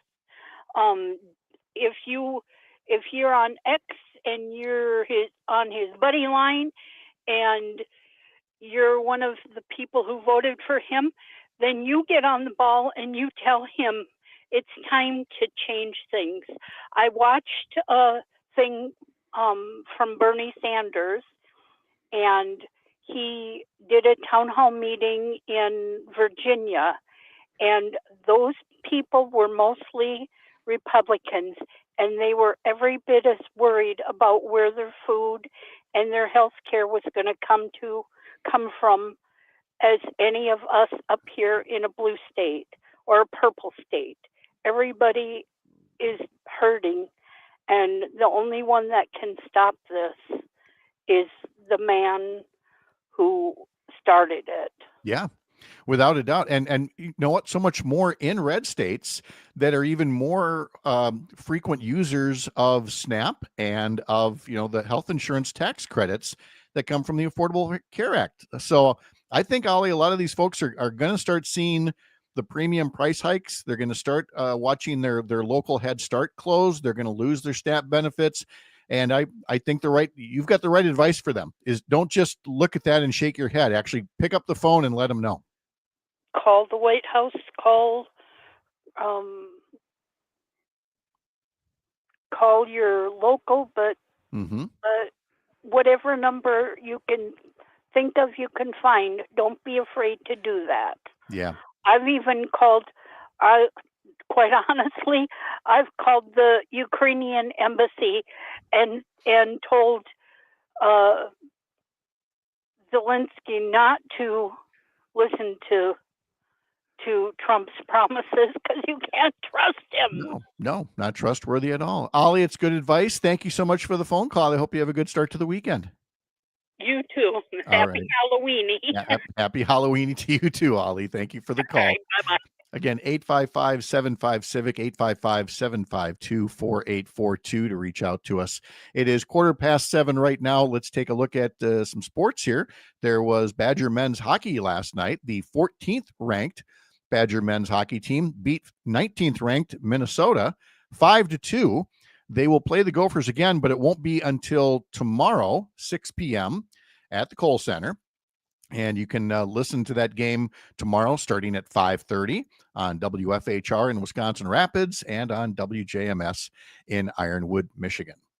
That's one of our new civic media stations out there. Badger women's hockey, the top-ranked team in the country. They will be putting their 10-0 record on the ice tonight as they too host the Minnesota Gophers, the third-ranked team in women's college hockey. That will take place at LeBron Arena at 6 p.m. tonight, and then again tomorrow afternoon at 2 for Badger women's hockey. Let's see, Badger football team, they are off this weekend. The Badger men's basketball team begins their season on Monday. Badger women's volleyball, the 11th ranked Badger women's volleyball team, they are 15-3 on the season. We'll have the match of the season tonight at the UW Fieldhouse, taking on number 1 ranked Nebraska, which is perfect at 20-0. You can catch the Badger women's volleyball team versus Nebraska 8:00 tonight on the Big Ten Network. And one more note here, the Milwaukee Bucks' Ryan Rollins set a personal scoring high with 32 points to help the Bucks beat the Golden State Warriors 120-110, even without Giannis Antetokounmpo, who missed the game due to a sore left knee. Miles Turner added 17 points for the Bucks. Steph Curry scored for Golden State 27 points. Steph Curry, by the way, had been working on the second longest string in his career of consecutive free throws, but he missed one after hitting 57 previous free throws, a streak that is only exceeded by his streak of 80 free throws in a row from March of 2019 to January of 2021. All of that and more in a losing effort in that case for the Warriors, falling to the Bucks 120-110. 7:17 right now, and we've got some folks who are calling in on the phone lines and the text lines, sharing their Halloween costumes and their other assorted tricks and treats for Halloween here. And Parker, I know you're taking some of those calls. I'm also noting that we've got one technical issue of streaming to Facebook, and so we're going to work on that during the commercial break. But for folks listening on the radio, you're getting some good response back from some of the listeners out there. Oh, yeah. Hearing a lot of good stuff. I always like hearing about what people are doing on Halloween because I feel like it's one of those holidays that's kind of a hit or miss for a lot of people. Mm-hmm. So you get some varying answers. Well, and you also get all the creativity in both costumes and in the experiences, the candies, and everything else that they're doing. So anyway, keep the text coming, some of them with costume photos. And again, you can also use the Civic Media app to leave us a voice note. So on that Civic Media app, you can call us, you can text us, or you can record a little voice note that we may play back as well throughout the course of the show. Let's see. I wanted to cover one other quick thing here in the headlines, and then we'll get our week in review panel in here.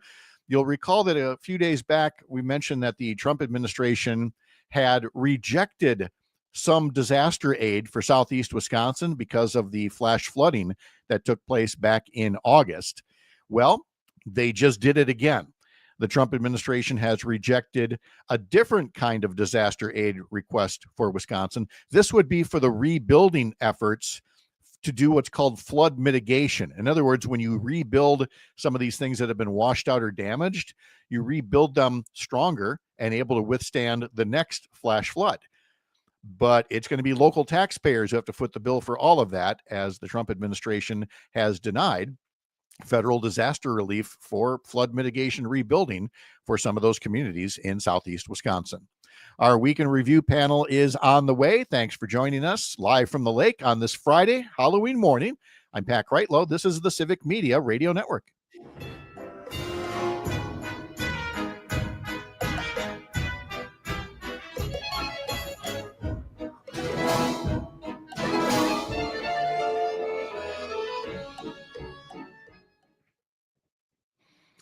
All right. I could see that, what was it, Felice? Oh, from Dale in Oshkosh. Feliz Dia de los Muertos. Okay. So that was a text from Dale. Did I miss anything else here? Nope, that's all. Okay. Let's bring in Joan here real quick. Let's try Joan. Joan, can you hear us? Can you guys hear me now? Yes, we can hear you. Yes, we do. All right. Sorry, I've been practicing this week with a fancy new setup, and it didn't work this morning. Fancy didn't work, so you're getting the bargain basement setup. You know what? We will take bargain basement, Joan, anytime we can. So thank you for being here. Mark, how are you? I'm okay. Hey, my earphones aren't working great. I can hardly hear you, so I pulled them out, and I'm just talking through my computer. Do I sound okay, or do I need to put the earphones? Nope. You sound really good, actually. Yeah. As long as we don't get any feedback of ourselves, we're totally good. Yep. Thank you. No feedback there. And let's see. And Jim, you're there as always. You're hearing us all right? I am hearing you well. I hope, Parker, you're hearing me. Yes. Oh yeah, absolutely. Great. Clear as a Although bell. it wouldn't be an entirely bad thing if you were not hearing me. That wouldn't be a bad thing. All right, stop it. That's enough of that. You're off. All right. We'll see you guys in just over 60 seconds. Viruses, reboots, hardware crashes. Are you running a fan or anything in there? I'm hearing a little white noise, and I don't know if you have a fan or something operating. Me? Are you talking to me? Yep. No, what you're hearing, as you've heard before, that's why I was going to a different setup. It's the fan from my computer. It is the fan from the computer. Okay, that's fine. No worries. I just wanted to know what we could. All right, thanks. Show is brought to you by Madison Hearing Aid Center, 4706 Cottage Grove Road in Madison, helping people change their lives by improving their hearing. They offer fast and flexible appointments with 30 seconds until we're back.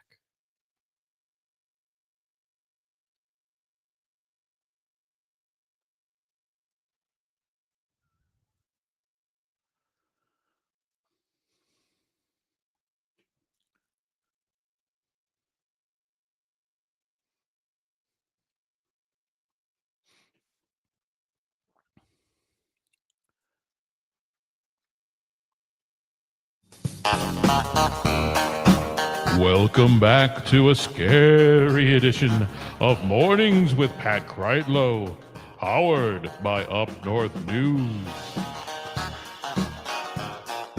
I do appreciate the effort. I wish I was playing along a little bit better. I'm very disappointed in myself right now. What can I tell you? I've got the baseball cap that says last minute costume, and that's that's about as deep as the spirit goes here. But we like hearing what you're up to today, the candy you're handing out, the costumes you're wearing, and the other things that scare you. And let's not kid ourselves. This is always the scariest part of the week. It's when we talk about what's in the news with Mark Jacob and Jim Santel, a former U.S. attorney. And in for Jennifer Schulze this week is Chicago Radio's own Joan Esposito. Joan, thanks for being here. Always a pleasure, Mr. Kreitlow. Anything for you. Oh, thank you. It's so nice to have you all here. Mark, I'm going to start with you because as I've been looking through your feed on Blue Sky, and by the way, we now have on the radio show, we have a presence on Blue Sky and Twitter. Just look up PK Radio Show. But Mark, a lot of yours has been, it's almost like you're in a batting cage. And the misinformation just keeps coming from the president, from Speaker Mike Johnson, from others, and you're just out there knocking them down with each thing that comes out. I don't know if you want to start with anything in particular, like we can't use the SNAP contingency funds, or wherever you want to start. We can't. What the thing about that is that Elizabeth Warren actually posted the actual thing on the government website that said they could use contingency funds to pay for SNAP. That the government took off the website, this week. The thing that got me most was Kristi Noem showing up in Gary, Indiana, to talk about, about the crackdown on immigration. And she says, there's no American citizens that have been arrested or detained. We focus on those that are here legally, and anything that you would hear or report that would be different from that is not true and false reporting. And ProPublica had a story just recently about more than 170 U.S. citizens have been detained. I mean, there've been report after report. And I guess what gets me is that they just don't care whether their lies are even credible anymore. It's just a parade of lies, and they're in the parade, and they don't care what anyone's going to do to fact check them. It's so true. I mean, Joan, you hear the same things down there in Chicago, and feel like you have to probably spend your entire radio show setting the record straight day after day. Well, Mark is absolutely right. I mean, the brazenness. I mean, even with Donald Trump and the grift, he had that group of American investors take a significant part of TikTok, which is why, we took it back from the Chinese. After Wall Street Journal reported, after that deal was all done, he went to every one of those rich Americans that has a piece of TikTok and basically said, this deal, it's like, you wouldn't have it if it weren't for me. In the world of business, somebody like me would get a finder's fee. I want a couple $100 million from all you guys. According to the Wall Street Journal, not one of them complained. Everybody said, yes, sir, and they ponied up his finder's fee. They're grifters and liars.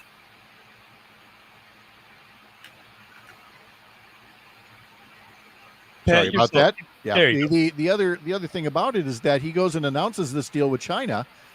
There is no deal. Mark, it was one of the rare times the New York Times was actually truly accurate in its headline about the deal that, China has figured out how to make Trump feel like he got something when he got nothing. Right. It's essentially the gist of the headline. Yeah, and it's always the greatest deal. It's always, the deal no one can believe how good this deal is. Or the deal is so. I'm so sick of the word deal. I'd like to see the word deal banned from the English language because he's abused it so much. And yeah, everything is spun and nothing is reality. I mean, I'd really rather go back to Earth 1 from Earth 2, which is what he's taken this entire country on. There's some sort of fantasy land where just because he says it makes it true. Yeah. And Jim Santel, former U.S. attorney, those tariffs are going to be argued before the Supreme Court next week, are they? They are. Next week, Wednesday, probably one of the biggest cases of the term. The question is whether or not this Supreme Court wants to uphold the first article of the Constitution that says that, hey, it's the Congress and not the president, not the chief executive who establishes tariffs. There's a particular statute that gives the president authority to do that. It's called the IEEPA. I know all your listeners are completely on top of that. And the statute basically says you can do this in a time of emergency, urgency, great need to act quickly, and it's not there. Two lower federal courts that deal with trade, that deal with commerce have said, not even close, can't do this.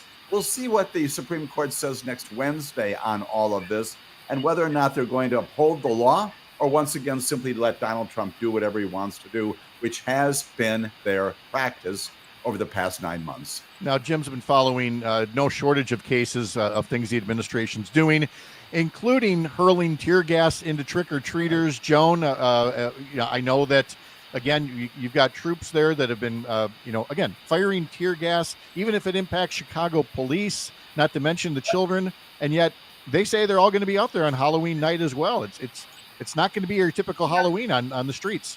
Governor Pritzker made a plea. Apparently, he sent a private letter to Kristi Noem and then made a public plea. Could ICE just take Halloween off? Let's just keep kids safe. Because as you pointed out, ICE tear gassed a Halloween school parade of trick-or-treaters, young trick-or-treaters in our old Irving Park neighborhood. That was one of the things Judge Sarah Ellis said when she had Greg Bavino before her. She was like, trick-or-treaters pose no threat, no security threat to your agents. And yes, ma'am. Yes, ma'am. Yeah. And yet there's Kristi Noem saying, nope, we're gonna be on the streets. We're gonna continue this discussion with our Week in Review panel coming up. First, a reminder that ahead on Matt Nair on Air with Shane Matt-Nair and Greg Bach, Dan Schaefer, Civic Media's political editor and founder of the Recombobulation Area, will be joining them. Again, that will be right around 9:30 or so. But we continue with our Week in Review panel from the heart of America's up north, live from Lake Wissota. Thanks for making this the place to spend part of your Halloween morning. I'm Pat Kreitlow. This is the Civic Media Radio Network.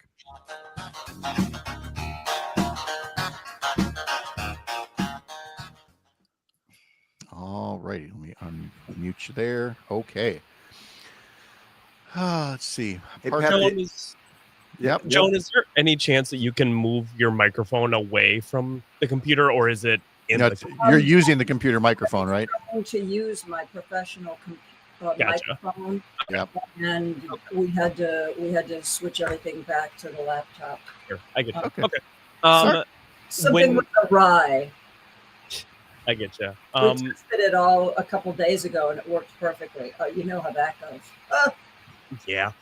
I think I can control if you're muted or not in StreamYard. So when someone else is talking, I'm just going to mute your microphone because it's got quite a bad background noise. I just think she's at a water park. I think our radio audience is thinking that she's floating on an inner tube down a lazy river talking to us here. I think she's trying to waft away the tear gas that's coming into her home. Isn't that? That's my theory. Is that somebody from my station? We are very slowly crawling into the future, and someone from my station is supposed to come today and reconfigure my setup so that I can more easily do Zoom type things. Nice. Okay. Well, they also were supposed to be here yesterday. Oh yeah. Well, it's like the cable company. Well, baby steps. We'll do the baby steps. Hey, all right. Pat, one big story coming again. Indira Talwani, she's a district court judge, Massachusetts. She may tell the administration within hours, you got to provide emergency funding for SNAP. That may happen very soon. We'll do SNAP and Affordable Care Act after the break here. So that is just over 3 minutes away. We'll see you in a bit. Indianapolis is growing right along with our organization, and that's what really helps in this key partnership is that they're willing and they know that we want and have more members that want to be a part of this, and they're willing to help us make that happen. Cheryl Zimmerman, she is the executive director of the Wisconsin FFA Center, also the executive secretary of the National FFA. Just in case you wondered, Indianapolis, Indiana as a whole has a population of about 850,000 residents, and this week, more than 72,000 visitors that were part of the FFA. At Channel, we always show up for our farmers. Is that tar spot or rust? Incoming! Definitely rust. Rick, how did you? Dropping in to check on your crop, Bill. Let's call your agronomist before that rust can hurt your yield. That sounds great, but when did you learn to skydive? Self-taught, Bill. Kind of a prodigy. From personalized insights to year-round support, Channel Seed pros always show up. Visit channel.com to learn more. Channel, all in, all season. Read and follow pesticide label directions, grain marketing, and other stewardship practices. And a quick congratulations to some of the national winners that were recognized last night from Wisconsin. Owen Helmling from Beaver Dam in Agri-Science Fair, Josie Roberts from Portage in the Prepared Public Speaking, Hannah Olson from Adams Friendship in Beef Production Placement, and Marshall Kleiman from Granton in the Dairy Production Entrepreneurship category. See more at ffa.org. I'm Pam Yankee. Local news, real voices, and conversations that count. That's Madison. And that's 92.7 WMDX. Partly sunny to mostly cloudy today with a few scattered showers possible. Our high in the low 50s this afternoon. Tonight, a few showers, maybe even a rogue flurry at some point. Our low down to around 32 tomorrow. Scattered showers, mostly cloudy, high of 48. I'm meteorologist Sean Cable. Current temp now 37. The Todd Albaugh Show. Brady Ewing, two-time Big Ten champion with Wisconsin football. To hear that the coaches aren't fostering those relationships at the high schools, that has been the heartbeat of the team before Fickell's time. I got recruited other places, but I chose to be a Wisconsin Badger because of what that meant to me. If it means something to you, not just the name on the back, but the name you have on the front of your jersey, that's going to have staying power in today's college athletic landscape. The Todd Albaugh Show, weekdays 2 to 4 on your local Civic Media radio station and on the app. Not completing high school is more of a social thing than it was an academic thing. Even though all these years have passed, I still had that longing to have my diploma. At age 30, Carissa finished her high school diploma. If you're even considering getting your high school diploma, you can do it. No one gets a diploma. 30 seconds until we're back.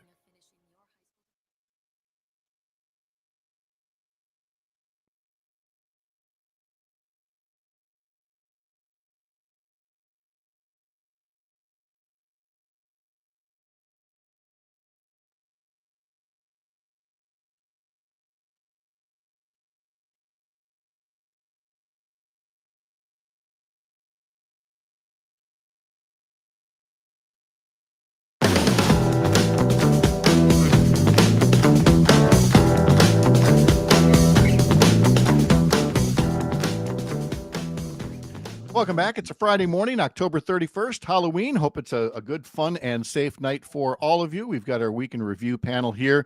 That includes former U.S. Attorney Jim Santel. It also includes Mark Jacob, veteran Chicago journalist, and veteran Chicago radio host Joan Esposito, who's got a little fan issue there that we're still trying to address, but I prefer to think of it as Joan's joining us from a water park. We're hearing the waterfall.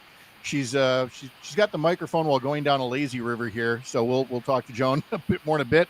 But Jim, I want to start with you first in terms of SNAP benefits. and what is happening with the court action on that one, specifically because there are contingency funds available for folks that don't know.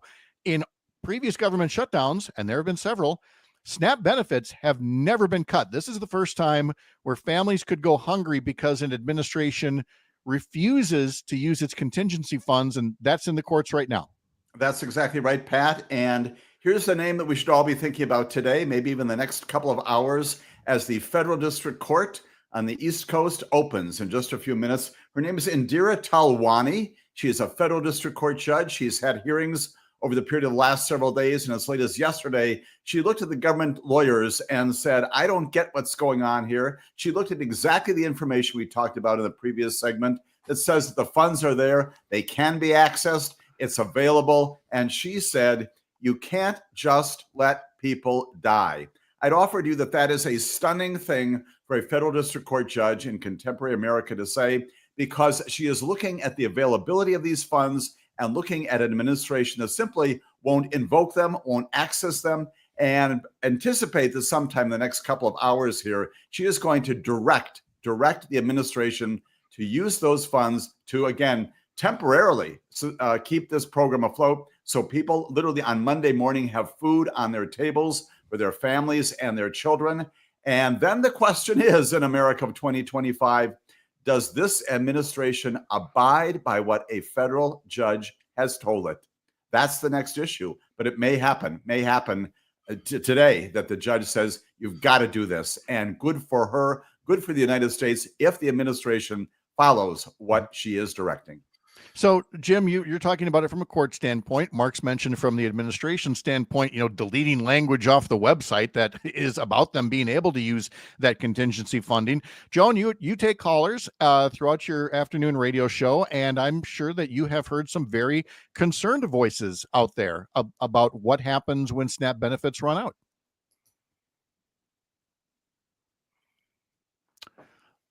I am not hearing Joan here. We might have to see if she can unmute, or Parker, if you can bring her mic back up. Let's take a look here.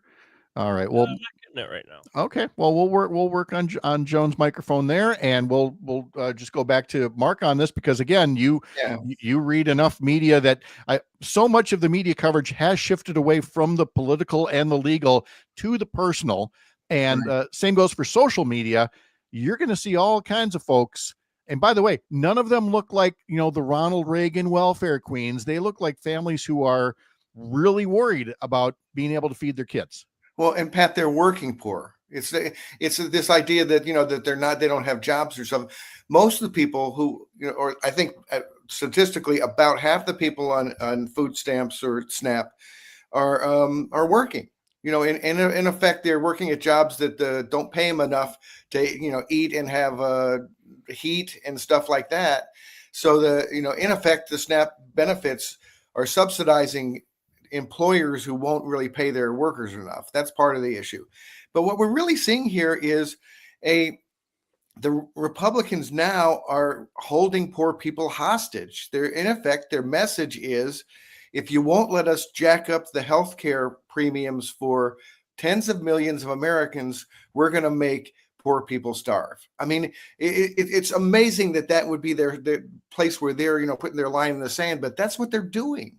And what does it say about Republicans that they think that squeezing the poor will hurt Democrats more than Republicans?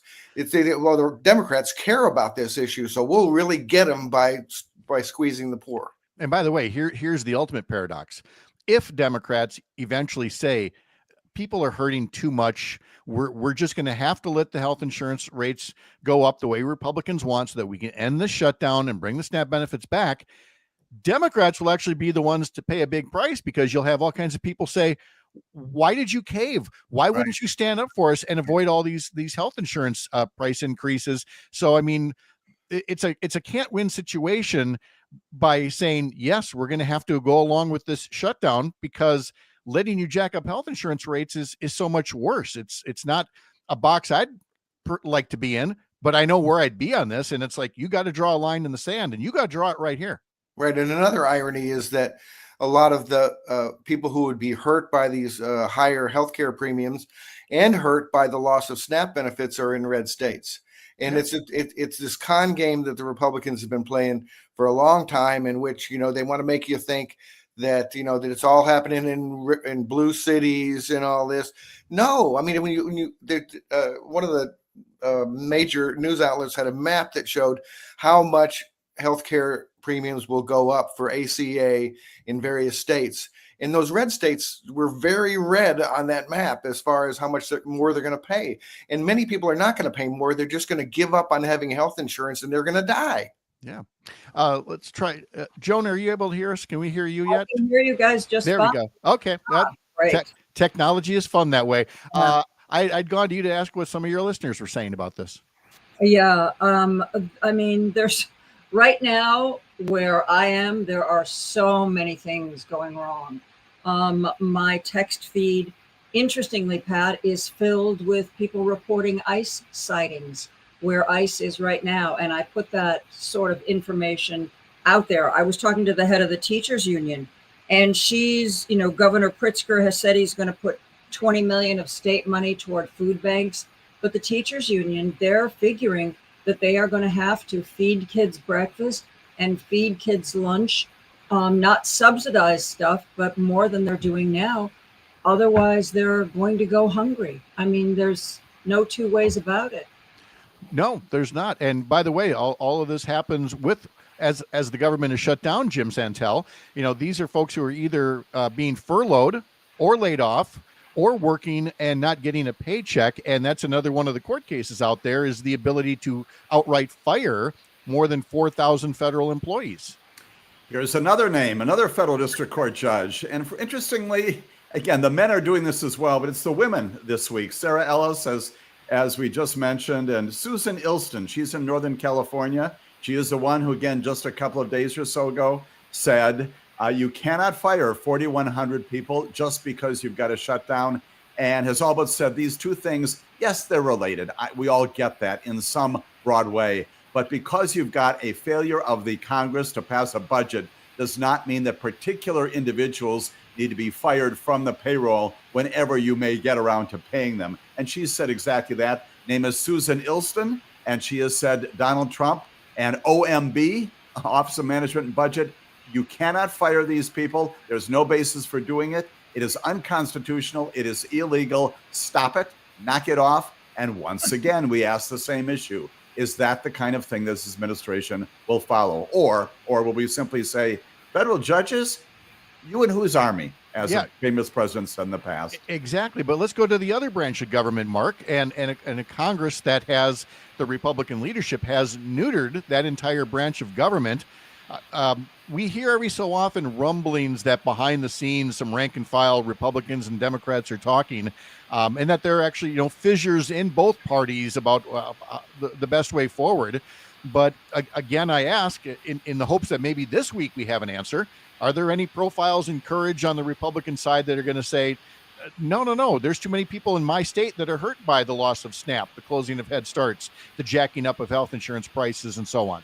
Well, as Trump has accumulated power and become more and more of a dictator, I mean, you can get into despair about that. But one of the few positive signs is that public pressure still works. You know, people power can make a difference. And I do hope that some of these Republicans in Congress will start hearing more and more from their constituents and start talking. I mean, this is not a hard thing to solve.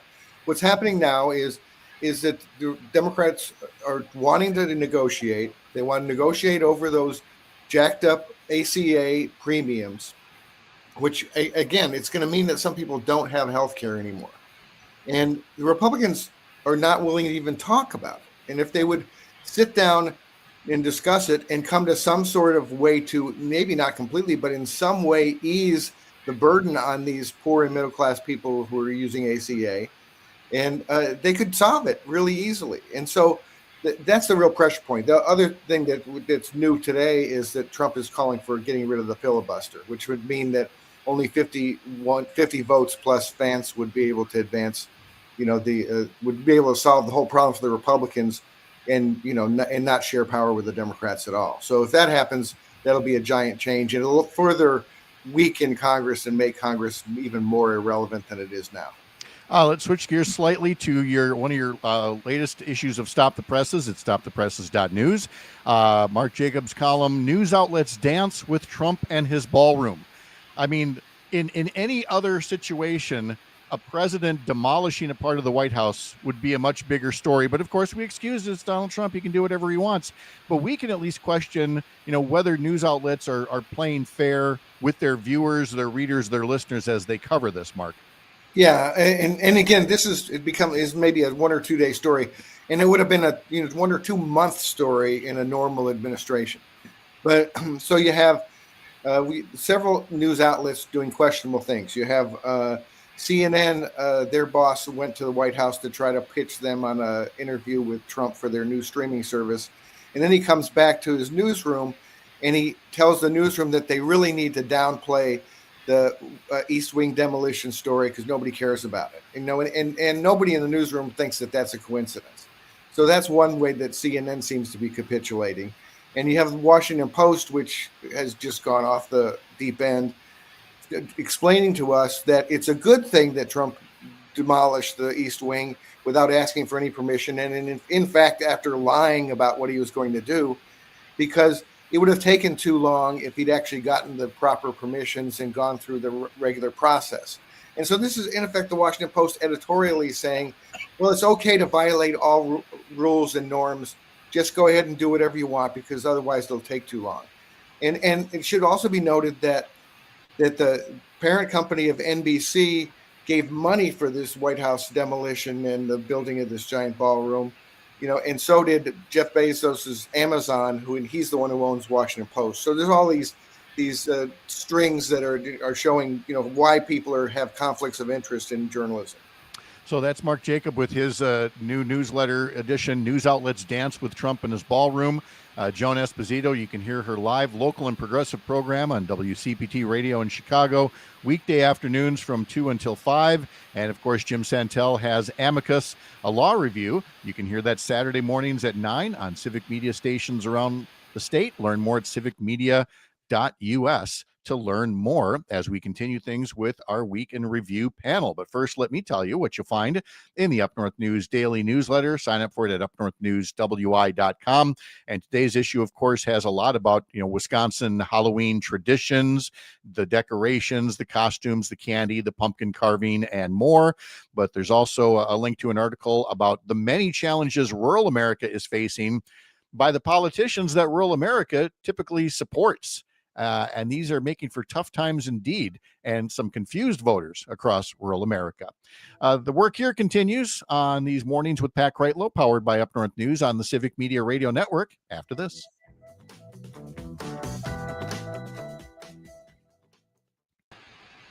All righty.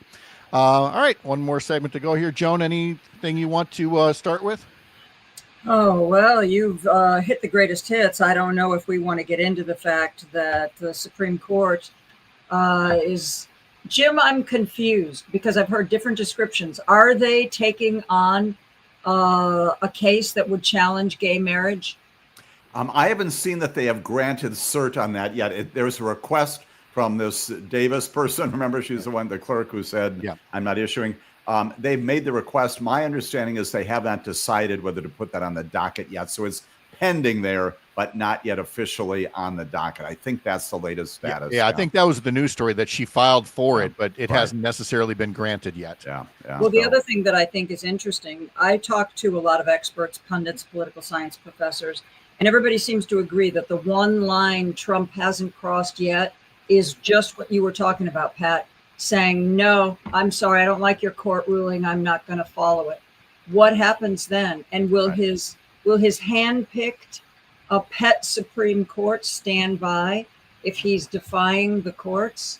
That, to me, is going to be I think we're going to get to that crisis. And it'll be very interesting to see if the Supreme Court says, oh, yeah. It's not really a rule. It's more like a suggestion. Oh, God. All right. I just saw a headline for the first time yesterday, Mark. Rahm Emanuel says he's almost definitely running for president in 2028. So after I threw up in my mouth a little bit, it occurred to me that maybe I should ask you guys if he sounds serious or if that's all talk. And do we have to get to know Rahm Emanuel all over again? I hope not. He's like, yeah, I'm happy to talk about that one. Okay. Yeah, me too. You too? Okay, good. So tell you what, let's if we got time for that, we'll do that. And is there, Mark or Joan, anything you want to say about next week's elections for New York City mayor or anything like that? Or should we wait till next Friday and react to them? Either way, I don't care. Okay. Either I'm happy to talk about any of them. Okay. Sounds good. All right, let's see. We got 60 seconds and then we'll be back. Guard allows me to keep my country and those I care about safe from threats. I also work with a network of professionals that help me succeed and accomplish the mission.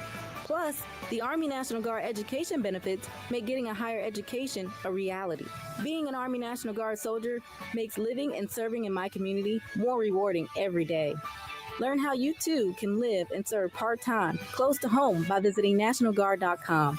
Sponsored by the Wisconsin Army National Guard. 30 seconds until we're back.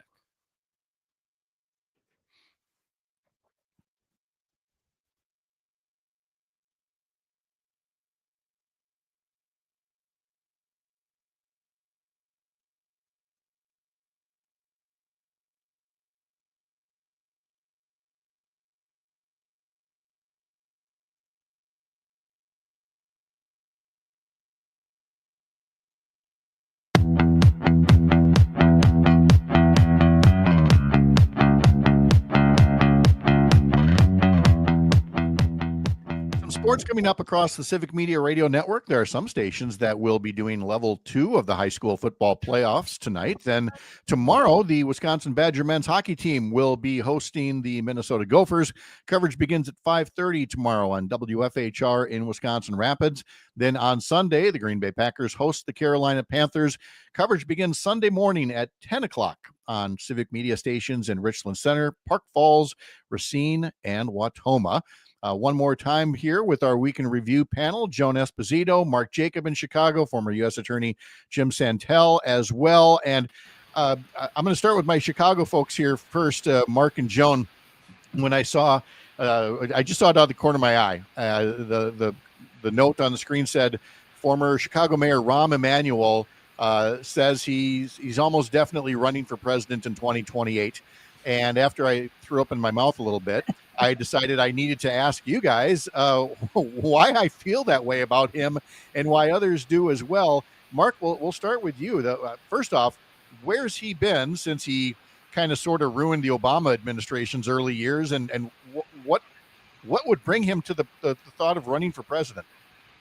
Well, he has always had a high opinion of himself. So I think that he thinks that he's just a very energetic guy who knows how to work the press. And so he gets way more press than he deserves to get. You know, all these he charms and badgers East Coast people. There's an article in Atlantic by Ashley Parker that's kind of prompting this latest round of Rahm mania. And in the article, she talks about how much he is telling her who to interview and badgering her. I think she found it amusing, but I don't find it amusing. I was Metro editor at the Chicago Tribune when he was mayor, and there was a lot to be disturbed about. We had to sue him for records. He was hiding his records. And he also, nobody needs to forget the Laquan McDonald case, in which the Emanuel administration covered up the police murder of a 17-year-old young man, a black young man. And so, I mean, it was a cover-up. It was a police cover-up of a murder. And everyone knew it. The police were there on the scene and saw it happen. The guy was walking away and got shot. So, and the Emanuel administration did everything it could to kind of keep us from knowing about that. And it should hound him for the rest of his political career. Yeah.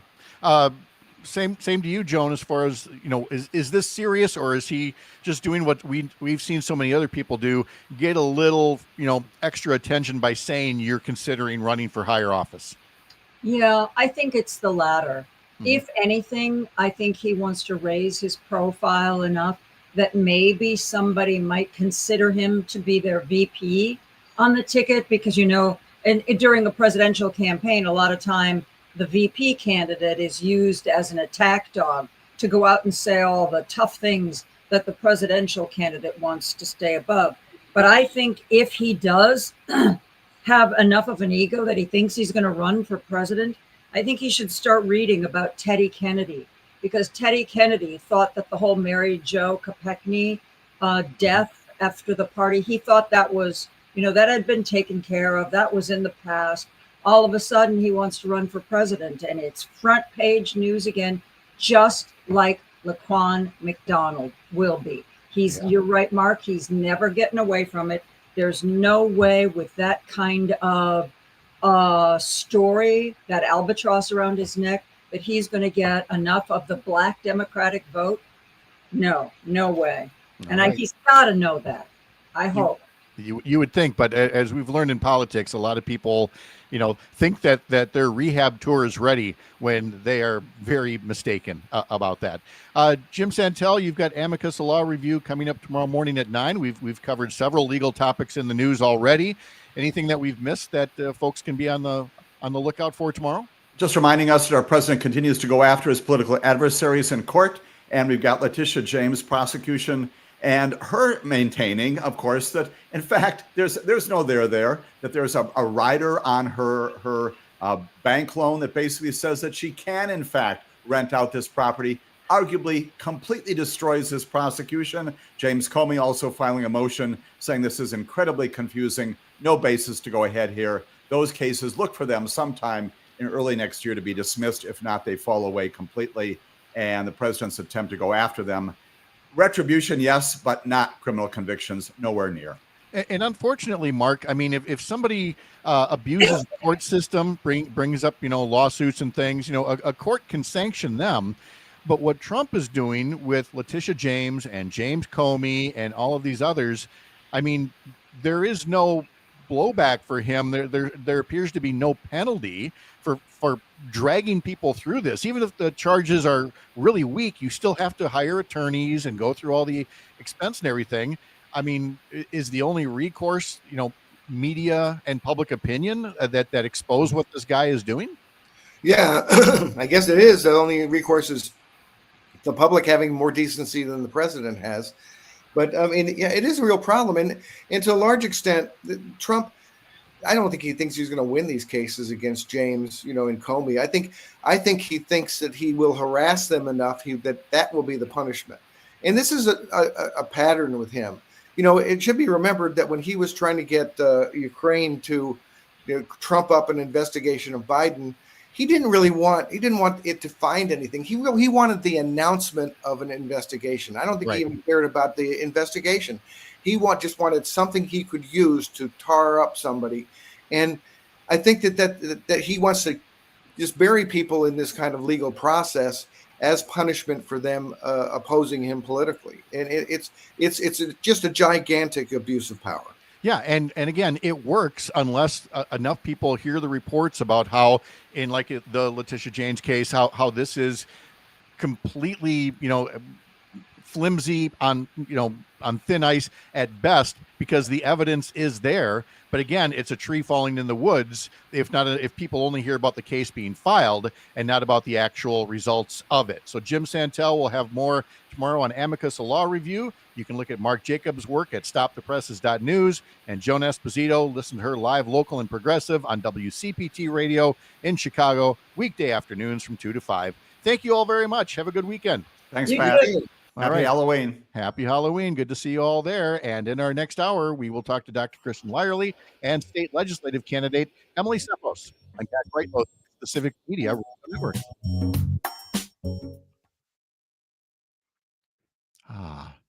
Isn't it quiet?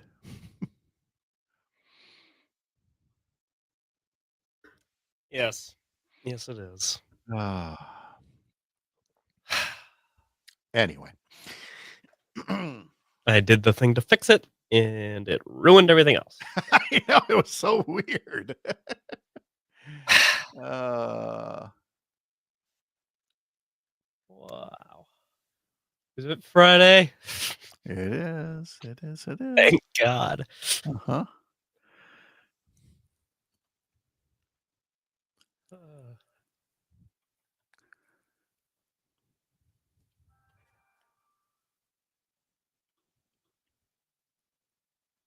brother Andrew, from all elements of title and style that normally people who are born into the royal family keep. Hello there. Thousands of flight delays Good and morning. cancellations. How are you? I'm good. Do you like my costume? Packer fan? No, scary no makeup face. Oh God, Jeff. Ooh. Okay. Parker, I like your costume. Grown up facial hair. Thank you. Yes, we're trying. Wait. Oh, there it is kind of in there. Oh, look at that. I All right. like All it. right. Very nice. Very As nice. the mother, Yeah. This is like a month of work, guys. I was gonna say, as the mother of two grown men who are facial hair guys, like I haven't seen Abe without a beard since he accidentally dropped his razor and it reset itself and he shaved his beard off by accident. It's been a while. Yeah. Looks great on you. I like it. Yeah, it looks good on you. Oh, Yeah. Get a free bowl of soup with that too. Anyway. That is the first compliment on it that I've got that I actually kind of believe. So that's good. Because everyone else has been related to me or a very good friend who I'm like, you're probably just going with sympathy here. Aw, Well intentioned. that's right. What are you doing? Are you doing anything fun tonight? I went to pick up Lindsay, my Mhm. freshman at Stevens Point last night. He likes to sit in the maple tree in the front yard and throw candy at kids. It's the Halloween tradition. So we are gonna we're gonna rake all the leaves up into a big pile. We put a sign there that says jump here, and it's so much fun to watch the little trick-or-treaters go, Mom, can I? And then they Aw. jump into the pile of leaves. Well, that's very trustworthy that there's not like rakes underneath there or something. I mean, you know. We're outside. It's I'm- going to be a nice day. Kids are not going to have to wear coats over their costumes, which is, Mhm. the Wisconsin Halloween quandary every year. Yes. Mhm. Okay. All right. Sounds good. What else? You didn't have any travels this week? We didn't talk to you Monday, so we can talk more about Pittsburgh. There we Oh my go. gosh. It was me. I was in charge of that Go Pack Go thing. That's why I couldn't talk on Monday. You were in charge of Go Pack Go? I felt like it. Oh, that's funny. And then Emily's dropping her kiddo off and says she'll be here about 8:20. I definitely want to really elevate the work that Emily is doing because she is feeding people. She is in full gear, driving all around Appleton and the Fox Valley with her kids in the car, picking up food, delivering it to food banks. She is on a mission to make sure that people don't starve. That's awesome. All right. Definitely get into that. All right. Sounds good. I'm going to refill the coffee. See you in a bit. Than Michael, to be able to guard Steph and then still score points. The number one thing it tells you about his conditioning level, and then it tells you about his mental toughness. Baseball, Game 6 of the World Series tonight in Toronto. The Blue Jays up 3-2 over the Dodgers. NFL, the Packers play the Panthers Sunday. Micah Parsons named NFC Defensive Player of the Month and says the team is getting better every day. We're just getting more advanced, and it's a good thing when everyone's knowledgeable, when everyone's coming to work to learn, and everyone knows when their opportunity is going to be there. That's Micah Parsons with Sports on Mike Clemens. 92.7 WMDX, Madison's real news and great conversation, and home to the Todd Allball Show, Monday through Friday from 2 to 4. Partly sunny to mostly cloudy today with a few scattered showers possible. Our high in the low 50s this afternoon. Tonight, a few showers, maybe even a rogue flurry at some point. Our low down to around 32 tomorrow. Scattered showers, mostly cloudy, high of 48. I'm meteorologist Sean Cable. Current temp now 37. Join me, Tom Hartman, each and every weekday from 11 a.m. to 2 p.m. for the Tom Hartman program right here on Civic Media. I talk about the issues that all Wisconsinites can get behind, from unrigging our economy so it works for all of us, not just the billionaire class, to improving our representative government, to delivering on the promise of we the people. Tune in middays right here on your local Civic Media station from 11 a.m. to 2 p.m. for the Tom Hartman program. Tag, you're it. Doctors Without Borders is delivering life-saving medical care where it's needed most in communities around the world.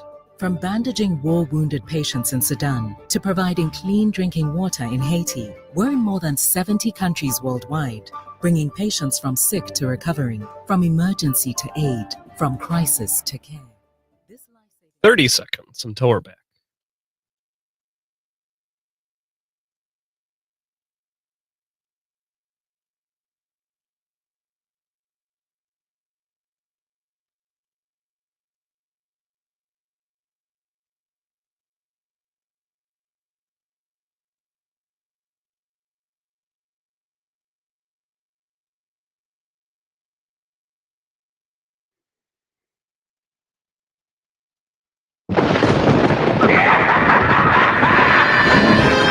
It's a special Halloween edition of Mornings with Pat Kreitlow, powered by Up North News.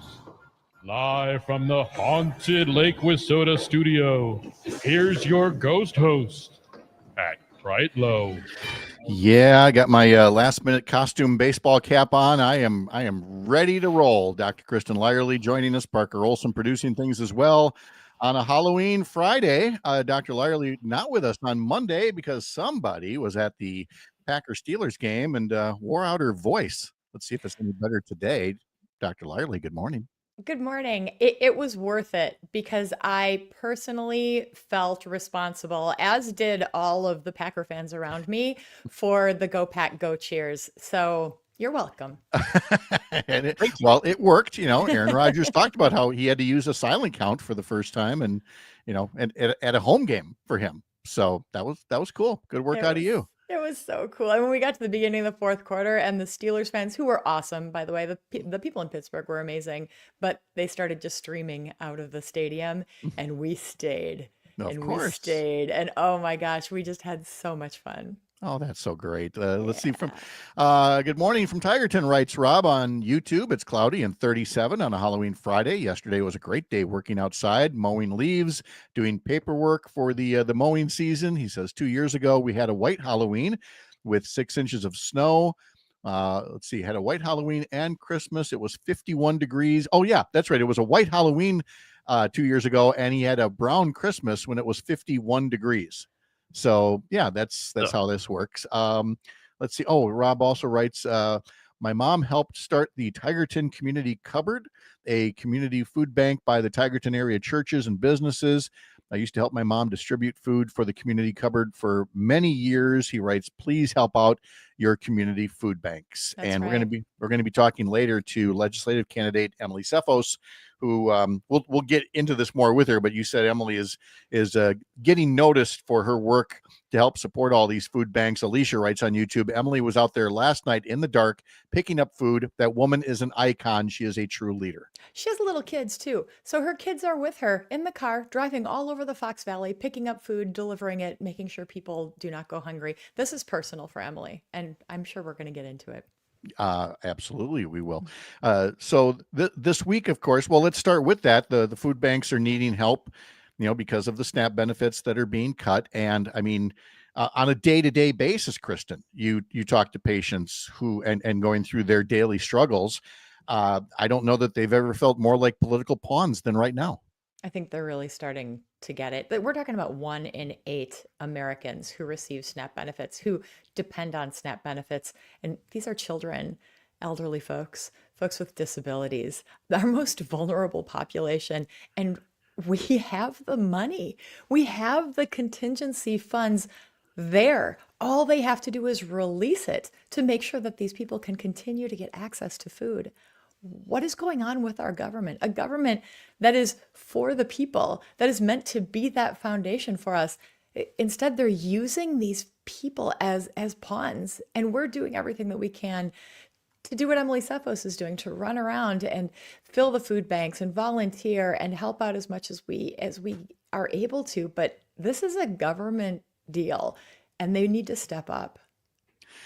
Well, there has to be the willingness to, and right now they almost seem to revel in, we always say that line, the cruelty is the point. Yeah. And it really seems to be having an impact with them. And I'm still struck by this feeling like if they just say Democrat shutdown and Schumer shutdown, if they just say it enough that people will believe it. And don't get me wrong, the Marquette poll shows that people are angry at both parties. But they do know this is not a chicken and egg situation. They do know this had a clear start with somebody. Can I just float an idea that I've been tossing around in my head that we have not talked about? Go for it. This thought, so I live in northeastern Wisconsin, where people tend to vote for Republicans, but they're actually pretty independent. But the Democratic label is kind of toxic here.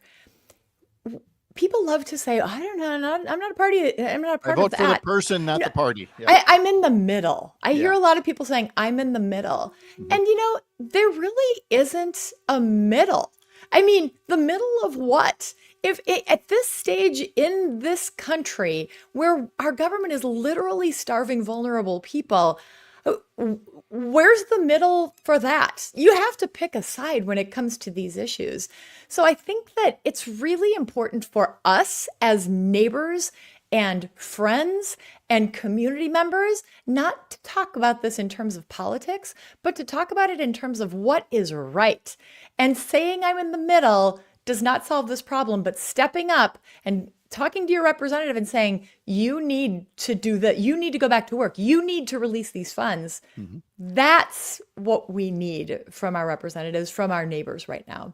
Yeah, it's like, our caller earlier, Ollie from the Northwoods, who said it is just time to get on the phone, call the White House switchboard, Yes. call your congressional representative, whether they're, whichever side they're on, let them hear from you that this is a real concern. And now we're seeing Head Starts in Wisconsin are going to start closing their doors. That's going to put some parents into high anxiety, not just for their kids, but for their work. Do they have to stay home from work? Will they lose their job as a result? This is getting real for a lot of folks starting this weekend. It is. And I know that it feels uncomfortable to have to take a side, but you have to take a side right now. You have to step up for what's right. And you don't have to declare it, but you definitely have to stand for what you believe in. Yeah. And so a lot of this, of course, is centered on the skyrocketing cost of health insurance, going back to the bad old days pre-Obamacare, which is what Republicans want.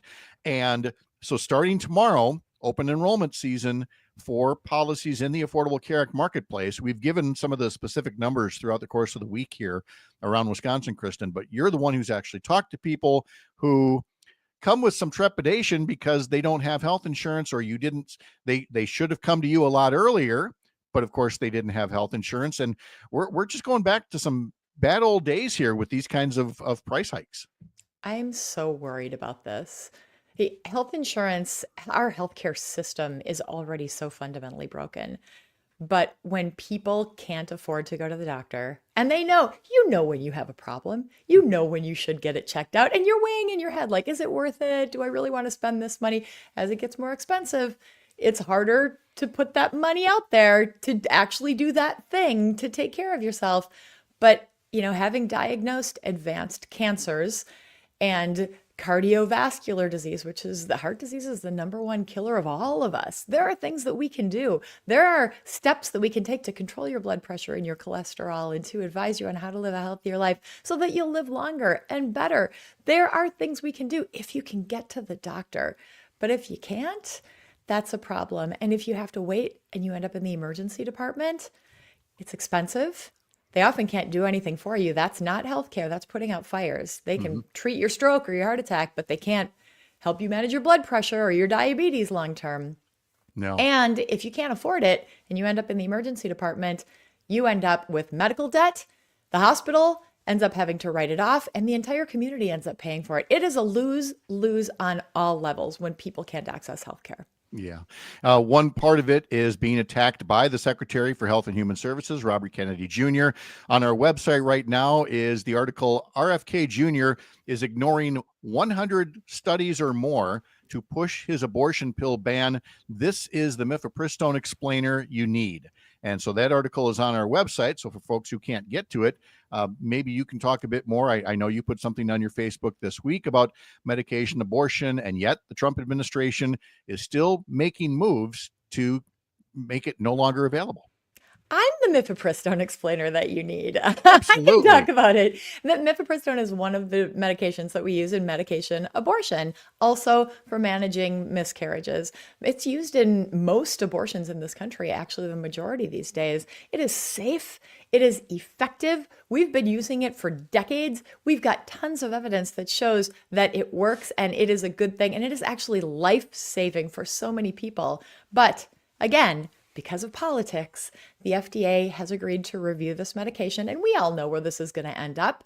They're going to end up putting restrictions on it, or maybe even pulling it entirely, making it inaccessible for people. And this is how Donald Trump enacts his backdoor abortion ban. He can't do it through the front door. We've had referendum after referendum all across this country that show that people support the right to choose to make your own personal healthcare decisions. But Donald Trump doesn't, and his administration doesn't. And this is their trick to force us to do what they want us to do.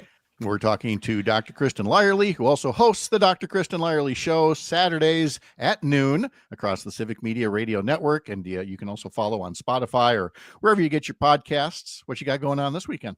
I think we're Saturday and Sunday at noon now. Yes. Isn't that exciting? Yes. Yeah, we're talking to Fran Hung, Representative Fran Hung, candidate for Wisconsin Governor Fran Hung. You're going to want to listen to this one. So we're doing a series talking with all of the candidates for governor on the Democratic side. I'll invite the Republicans too. I just have a gut feeling they're not going to show up. Yeah. But Fran is spicy, and she's got some great, really well thought out ideas. And I'll tell you one thing, Fran is for the people. She's been a dishwasher. She's owned a restaurant. She understands what working people are going through. And you're going to hear that loud and clear this weekend. Yeah, without a doubt. So listen to that coming up this weekend.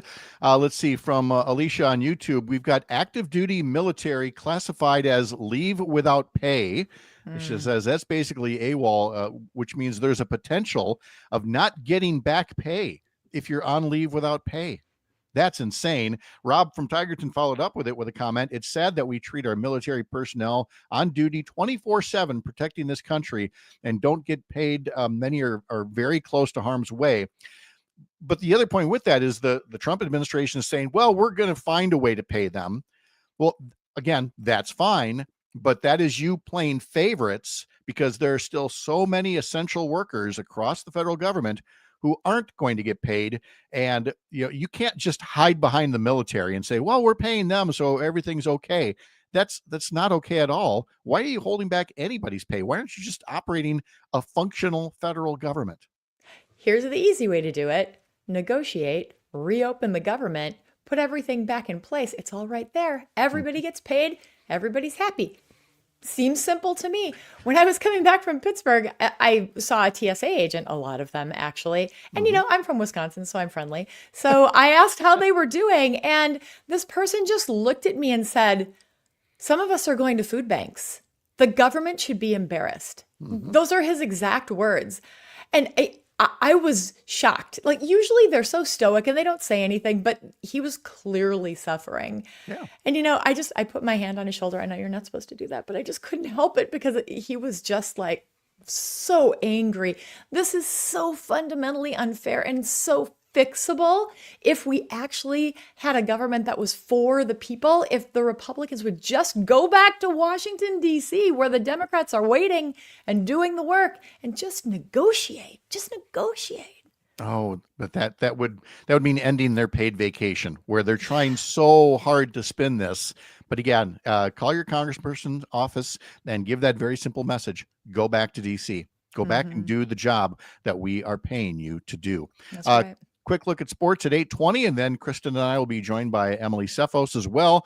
The Milwaukee Bucks, Ryan Rollins. Wouldn't it be something for Ryan Reynolds played for the Milwaukee Bucks?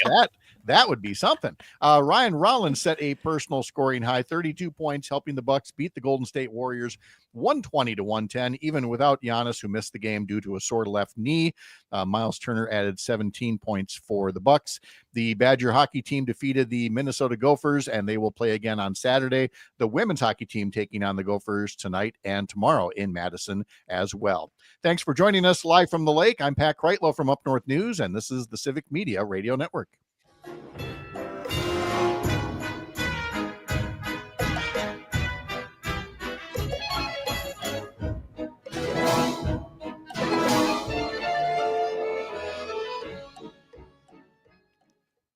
You can take the kid out of St. Paul, but you can't take the Gophers out of your accent. Gophers, Golden Gophers. Hello. Hi, good morning. How are you all? Well, probably getting more sleep than you. We'll sleep. We lost you just went away. You put the headphones on and we couldn't hear you. Can you hear me now? Yeah, now we can. Okay. We're good now. Okay. Sorry. We just connected to the Bluetooths. Ah, gotcha. Yeah. Okay. Yeah, I suppose there'll be time for sleeping later on, but When? I keep when- telling myself, get to No. this thing, and then things happen, and then it's like, no, just get to this next milestone, and then things. Yeah. Is that how it goes on forever, Pat? Sadly, yes. Yeah. That's why we had an interesting meeting with the financial advisor just yesterday going, what can we do with this date? Can we do something with this date? And they're like, yeah, we could. So I like how Sherry's like, once we set that date, she wants no retirement party. She wants plane tickets. Just put the plane tickets in my hand and we're just going to go. Like, yeah, I like that. So it's been that kind of a week. So, Although we all know that you have the mix-ins for an old fashioned in your drawer, all you have to do is reach down. So you've got your retirement party right there all the time. That's perfect. In case of emergency, break glass or open drawer. You were surprising me again. No, I found my old Robert's Rules manual from being state Senate President pro tem. I don't need this anymore. Oh, I need it. I'm still not good at Robert's Rules. So. Oh my goodness. Well, we'll just get you in the legislature, and then you'll get a nice crash course of that. We're gonna keep chipping away out here, aren't we? So yes, we are. Might need some notes, Pat. I will do my best. All right, 30 seconds, and we're back.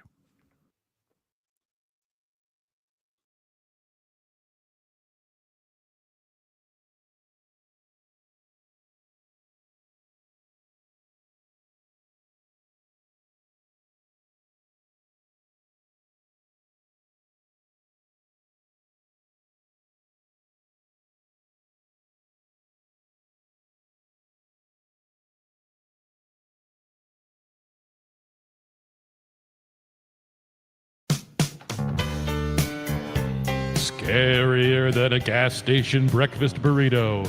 It's Mornings with Pat Kreitlow, powered by Up North News. I don't know how I feel about that comparison, but I didn't get a vote in that. So welcome back. It is just about 8:23. Dr. Kristen Lyerly is here, and we are joined by State Senate candidate Emily Tseffos as well. Emily, good morning. Good morning. Good morning. Happy to be with you both on this Halloween. Yes, and what a busy person you have been. We mentioned earlier that we got a note from our listener Alicia, who says Emily was out there last night in the dark picking up food. The woman is an icon. She is a true leader. She clearly heard you during the commercial break because she added, "What do I always tell you, Emily? I'll sleep when I'm dead." She does say that. Yes, she is also a hero of mine. So. Yeah, there are a lot of heroes out there, more than we should need at this point. But you've been especially active. Well, first off, it was active enough just to decide to run for state Senate in again a tough district. But now you're doing all of this extra work to make sure that food banks are prepared for the cutoff in SNAP benefits. So let's get to the first one first. I know you've talked about it in several different social media posts, but I'd like you to tell our audience, you know this is an uphill climb, and you know how hard the last campaign was. You're back for more anyway, for a good reason. Yeah, I think it's just at the end of the day, things are falling away and people deserve better than they're getting right now. They deserve somebody that knows their community and the district well, and that is going to show up and be accountable and fight for them like hell, because we really need to make sure that we're protecting the most vulnerable of us. We're investing in our communities and we're strengthening things for all of us. So I'm excited. It's a mountain, but we're chipping away at it. It's about showing up, like you said. Robin Tigerton adds Emily is a true hero, putting that on YouTube for you as well. But again, being there, because we've had multiple instances of legislators who it's questionable if they even live in their district, much less represent it. And then there's the ones who don't show up in Madison, or like all these members of Congress on the Republican side who aren't showing up in Washington, D.C. I mean, showing up is such a big part of the job, both officially and unofficially, with what you're doing, helping out with food banks and food pantries. I guess you're just really showing people the first key is get out of the house. Yeah, for sure. I mean, and it's the fact that this is what every elected, in my opinion, should be doing right now we are at a precipice, aren't we? And so I think that we really need strong leadership right now. And I don't care what side I'm telling people with this food drive, I don't care what your politics are. People need to be fed. Like food is a human right. And if we're going to treat people with dignity, like let's make sure they have food on the table, that kids have food in their bellies. And it's really just about that for me, first and foremost, is meeting that urgent need. But we should be seeing everyone doing this regardless of your party affiliation at this point. Mm-hmm. Kristen? Emily, this is not a campaign thing for you. I mean, you are out there doing the work because you care, and it's personal for you, isn't it? Yeah. My youngest son is adopted, and he experienced chronic malnutrition before we adopted him at 3.5. And so like the hunger piece of it is something that is a part of our family all the time, because what he experienced it'll always be with him. And so a special part of my heart is like every parent wants their kid to be fed. Every, human being wants a child or a person to not experience like hunger pains, like people crying themselves to sleep and things like that.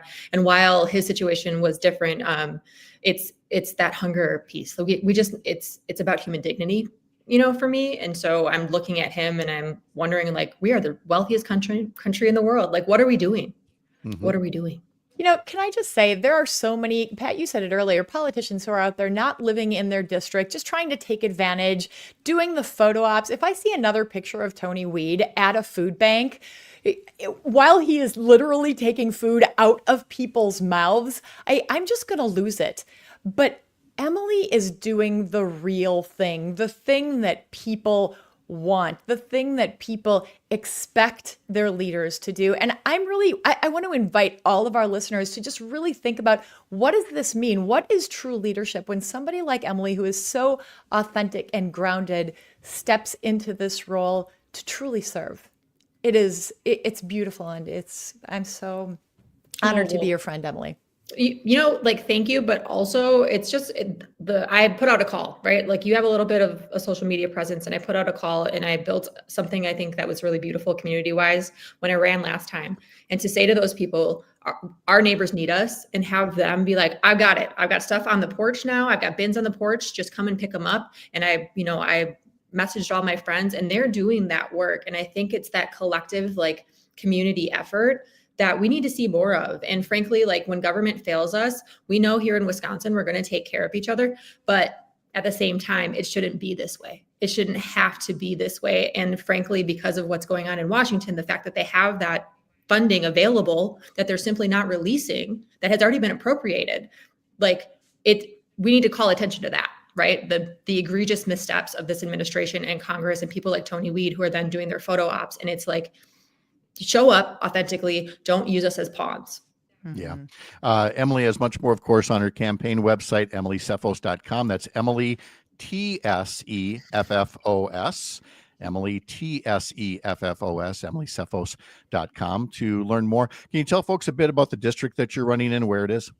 Sure. So every Senate district in the state is made up of 3 assembly districts. So it's districts 55, 56, 57. Doesn't mean a lot to people, but it's just the outskirts of Appleton, some Grand Chute, and then it goes westward to Wapaka and Waushara counties, and then down into Winnebago County, like Fox Crossing, and south of Oshkosh. All those like urban cities along the lake are a different Senate district, but very, very rural, very, very large.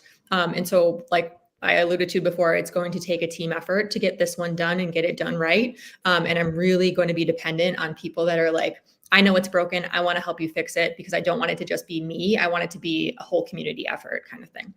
Oh, it's the only way it gets done is it takes a village, because there's a lot of villages in every state Senate district. A lot of ground to cover. Dr. Kristen Lyerly with us, along with Emily Tseffos. It is just coming up on 8:30 here, and we will continue this conversation coming up. And then again, a reminder, the Dr. Kristen Lyerly Show can be heard on the weekends at noon all across the Civic Media Radio Network. You can also follow on Spotify, Apple, wherever you get your podcasts. We'll be back.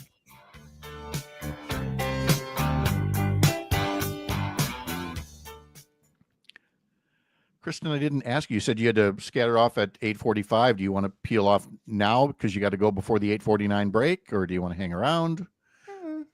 You're good? Mm-hmm. Okay.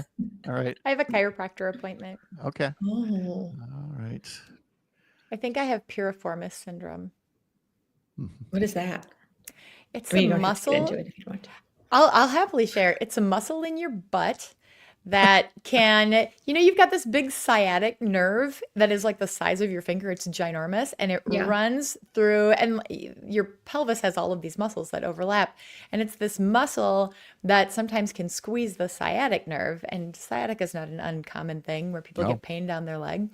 So I think that when I had my knee replaced, I my rehab wasn't as good as I should have made it, maybe. There you it got a lot is. going on, Dr. Lowe? I think this was happening before, and it happens a lot with cyclists because of where the muscle is and how you sit on your seat. So I think this was happening before, but now I'm really paying the price, so I'm kind of miserable. So I'm seeing a chiropractor. Okay. Let's see. Hey, Parker or Frank, can you give me a tease for the game that we're playing in the final segment? Oh, yes. How should I describe that? You can either verbally, or you can put it in my notes under the 8:35 segment. Sure thing. Look, I'm better when I write than when I speak, Pat, if you haven't picked up on that. Yeah, that's really helpful for the radio. Yeah, I know. He's a mime. Clickety clack away. That'll be just fine. Hey, Pat. Hey. Yeah. Were you in the Twin Cities for the 1991 Halloween blizzard? Have I talked about it a few times? I don't think we've had this conversation because I was there too. Oh, you weren't just mocking me for all the times I bring it up here? No. I bring it up a lot. It is definitely a thing. I bring it up a lot too. Oh, Every time I think of do you not? Halloween. How do you There not? was like 3 feet of snow. Yes, it was insane. Whoa. And Sherry, being a resident, had no choice. She drove through the early stages of the blizzard to get there, and she was so tired at the end of her shift, she drove through 30 inches of snow to get home. Yeah. Like cars were totally buried. Yes. All they did was they carved a path through the middle of the road. There were no sidewalks. There were no yards. I've never seen anything like it. Halloween. So where were you at the time? Dinkytown. Oh yeah, Dinkytown. That makes sense. Okay. Yeah, and I mean she drove all the way up there from Egan, and so it was like I was really surprised when she decided to drive home. She's like, I have to, or they were going to make me work more, because those people are stuck. Those 48-hour, 36-hour shifts, and you sleep when you can. So that was before residency rules. Yes, and hour restrictions. Yep, very, very much so. Regularly did 120 hours a week. So I'm glad things are a little different now. So, all right, 90 seconds. We'll get up. Emily, you want to get? I've got your website in front of me, so I got all kinds of topic issues. But do you want to go any place in particular? Nope. Okay. You choose. That sounds great. I'll see what I can do. It's like a pop quiz. It's a pop quiz. Yeah. See what you know. Right. Yeah. What do you know about your website? So. Just don't make me look real dumb. No. That's what Nick's residency thing, because he was under oral surgery, and they don't have those requirements because it's not an MD, it's a dentist thing. Yeah. So he was on where he was operating, and I was like, what? This is not. Yeah. So they still do it in the oral surgery world. Mm-hmm. It's good and bad because if you have an hour requirement and you have to leave, but there's a great learning opportunity, sometimes you want to stretch it because you want to see that thing, because you want to be prepared. It makes you better prepared. Yeah. Right. But other times you're like, I am done now and I'm not safe and I should go. Right. I am falling asleep standing up.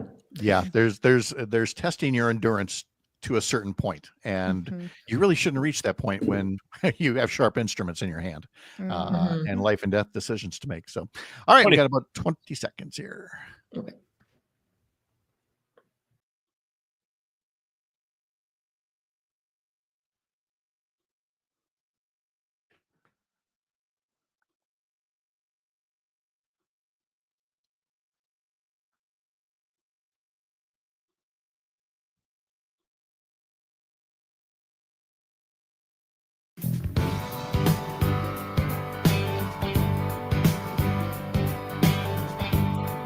Yourself over to our website, upnorthnewswi.com. Click subscribe in the banner at the top and subscribe to our daily newsletter. The weekday edition today includes an article about the way that federal cuts are threatening rural Wisconsin.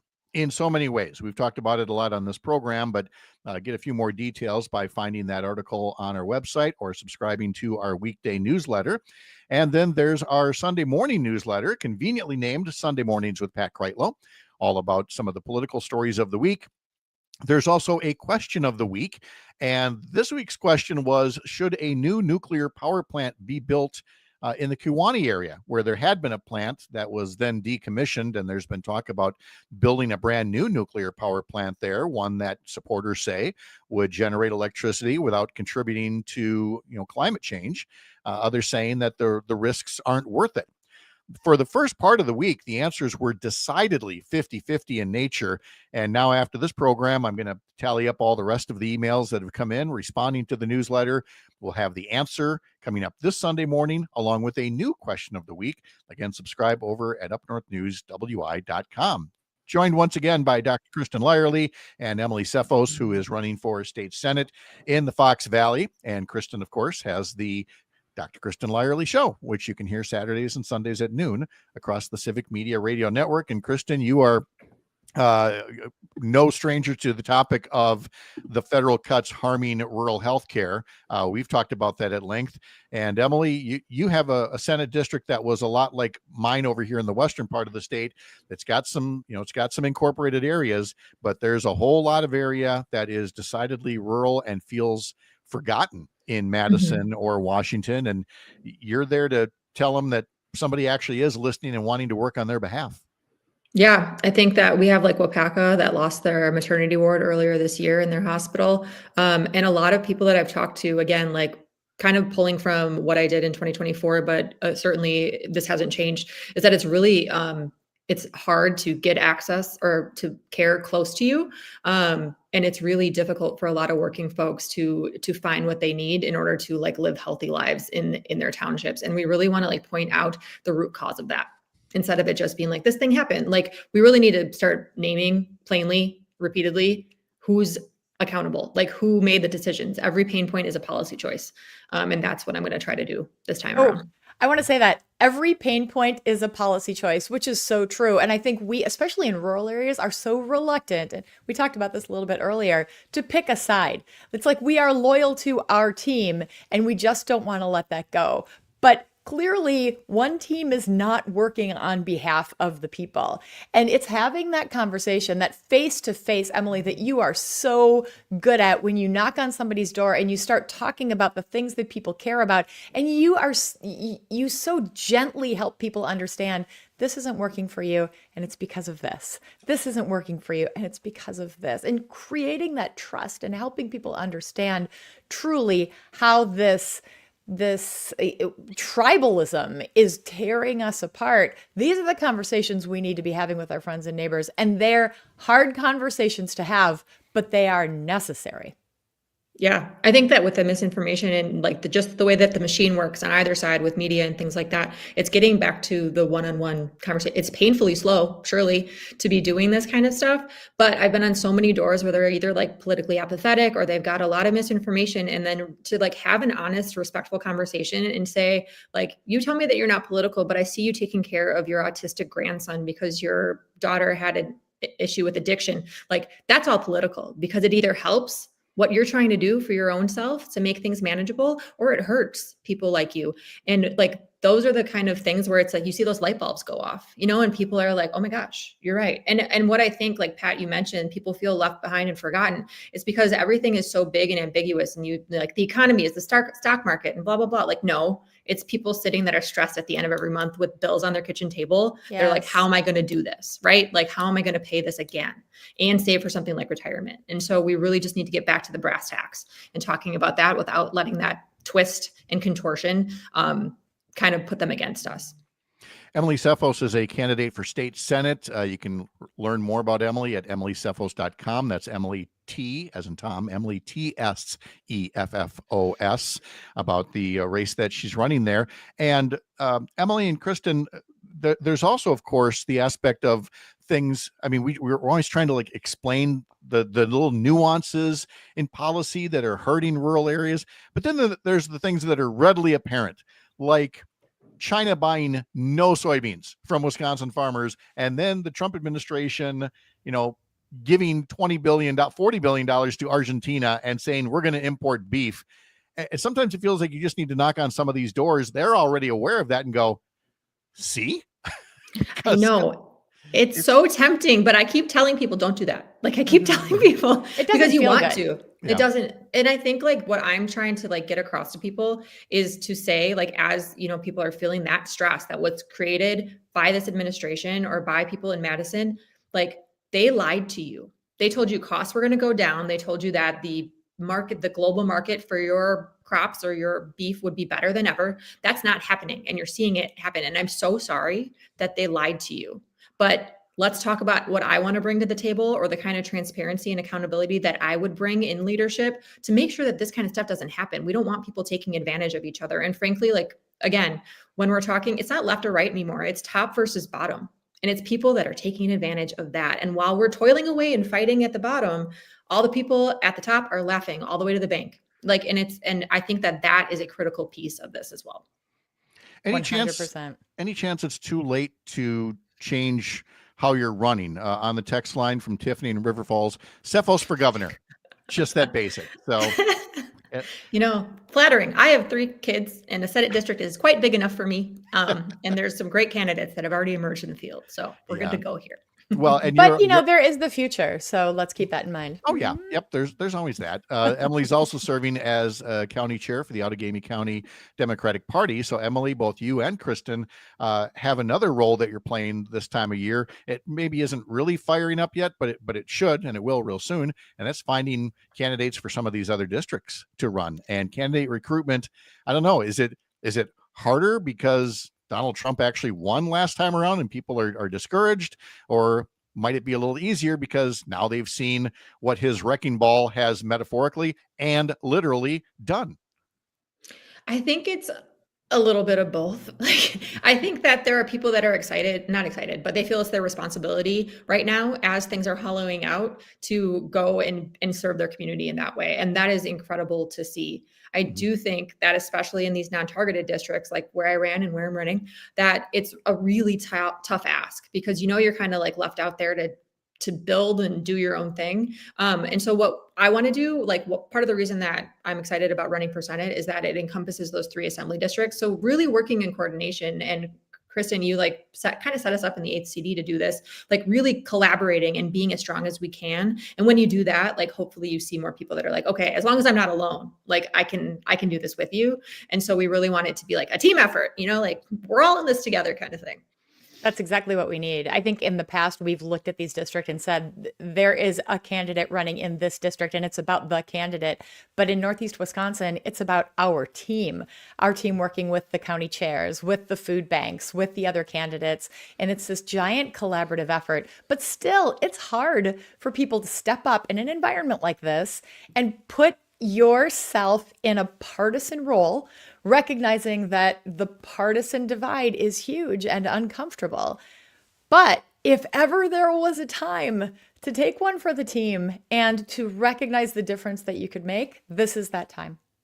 Dr. Kristen Lyerly is with us, along with Emily Tseffos, as we talk about the 2026 races that are just coming into their own, with people announcing for all the various offices that are out there. And Kristen, I think it's important to remind folks that, Emily's running for state Senate, that last year we were talking all about the new, fairer maps, and that all 99 assembly districts, had been basically redrawn or modified, but only half of the state Senate, because those terms are 4 years instead of 2. So this next time is the other half of the state Senate having to run with these brand new maps for the first time. And just by luck of the draw, a lot of last year's state Senate races were pretty prominently Republican. There are a lot more state Senate districts in 2026 that are going to be up for grabs this year. We may end up with, if not the trifecta of a Democratic governor, Senate, and Assembly, coming closer than we have in 15 years. That's the goal. I don't think we kept hearing about how gerrymandered we were. I don't think we really recognized, like truly felt how gerrymandered we were until we saw the new maps. Northeast Wisconsin is a great example of this. We had 3 state senators who lived literally within 6 miles of each other. They were just doot, doot, doot, right next, like neighbors. They could walk to each other's houses, but they consumed the entire northeastern region of the state because of the way that these maps were drawn. Now that we've got fair maps in the state legislature, people get it. And people are going to get out and vote because they care. I believe in Wisconsinites. I know that Wisconsinites are independent thinkers, independent voters. That's what Emily is counting on. And she's having these conversations in some really tough districts. I think we, as neighbors, as Wisconsinites, we can really make a difference here. Emily, when you made the decision to run, given the fair maps, again, still, not an easy campaign by any stretch, but you're talking to folks with the state Democratic Party, the Democratic Senate committee there, and then other Democrats who are running for state Senate as well as Assembly. And there has to be, as much optimism as there ever has been, thanks to the way we finally got fairer maps in the state. Yeah, I think that people, again, like are feeling that optimism, and it's weird because you're holding 2 truths in your hand. One is that things are not looking great for a lot of people that we care about, but 2, like now it's our shot. And so I think that we need to keep, serving with community as the center and as the root of any of the things that we're doing, like not being so hyperpartisan in our messaging or kind of just disregarding people's real and experienced fear or anger and stuff like that, but really getting to the root. We all care about our family, our community, our country. So let's talk through without, again, all of the manufactured crises and hyperbolic outrage. Let's really talk through the nuts and bolts of what's going to make life when you walk out your front door. How are we going to make it more livable, more affordable, safer for you? And let's work on that together. So I think that as long as our candidates are willing to do that work and talk to those issues, we're going to see some really positive things coming out next year. Emily, we're coming up on Halloween night. You've been busting your butt all week. Do you relax? Do you take people out trick-or-treating? Are you the candy hander outer? How are you going to take care of yourself tonight? Well, I have 3 children and they have big plans for bags full of candy. So we have our pillowcases. Yep. Yes, exactly. And my middle son was like, I'm going to fill the whole thing. I'm like, that's a lot of candy, buddy. But we're going to be out trick-or-treating. So I'm going to do some running to pick up all the food this morning. And then I'm going to get out trick-or-treating with them in the afternoon. Got a costume tonight or a favorite one that you've had in the past?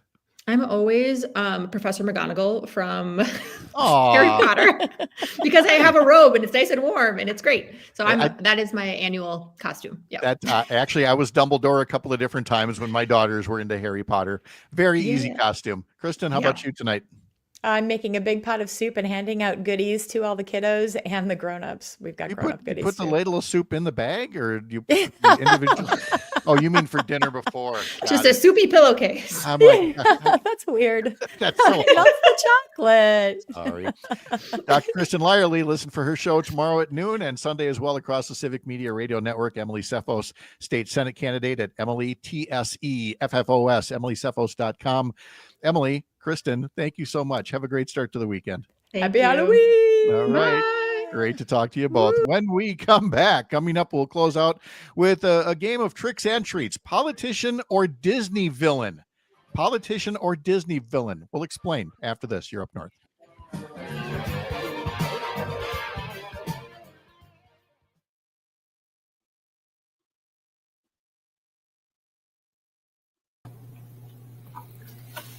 All right. So, Frank, you're joining in on this one? Yeah. All Civic right. Media debut. All right. Perhaps I can adjust your microphone this time? Yeah, that'd be great. Hopefully it doesn't mute you when you go under 100. What do you think now? Okay, good. You're not muted. Good. Okay, cool. It is a relief. Awesome. Oh, StreamYard. One of the things of all time. It is it's fun to play around with, that's for sure. All right. Learning the ins and outs. Yep. Okay, let's bring this up here. Let's get rid of that there. Are these quotes you're reading or playing? I'm going to read the quote. Okay. You guys are both going to guess. After both of you have your guesses in, Parker's going to play the quote. Ah, okay. Gotcha. Okay, perfect. And you guys are playing for a prize. Of course we are. A popcorn ball. Yeah. Yeah. Bag of candy corn. Yeah. All right. To me, that's a prize. To Pat, it's not. No, that's not. That's disgusting. All right. 2 minutes left in the break here. Parker, go watch Caddyshack. It's on the list. It's funny because I used to be the one always getting picked on for all the movies and shows that I haven't seen. And now I have somebody else. I can pass the tradition down. Like, you haven't watched that? It's like every man's rite of passage is to watch Caddyshack. Yeah. I mean, come on. Okay. My wife hates it. She looked at me and goes, "This is such a dude movie." And I said, "I know. It's great." It is great. It's so good. Frank, say your last name so I get it right. It's Gargano. Okay. There we go. Let's see. We were on a hot streak with the callers, and then the last two hung up on me. So. Well, we also got a text message that looked like it was designed for a different show, too. Yes, it definitely was for John and Gordy. Yeah. So, okay. That's all right. Okay. Just under a minute. Oh, yeah. John and Gordy, 2 years. Oh, yeah, that was yesterday. They had their 2 year. I can't believe they've been married that long. Neither can they.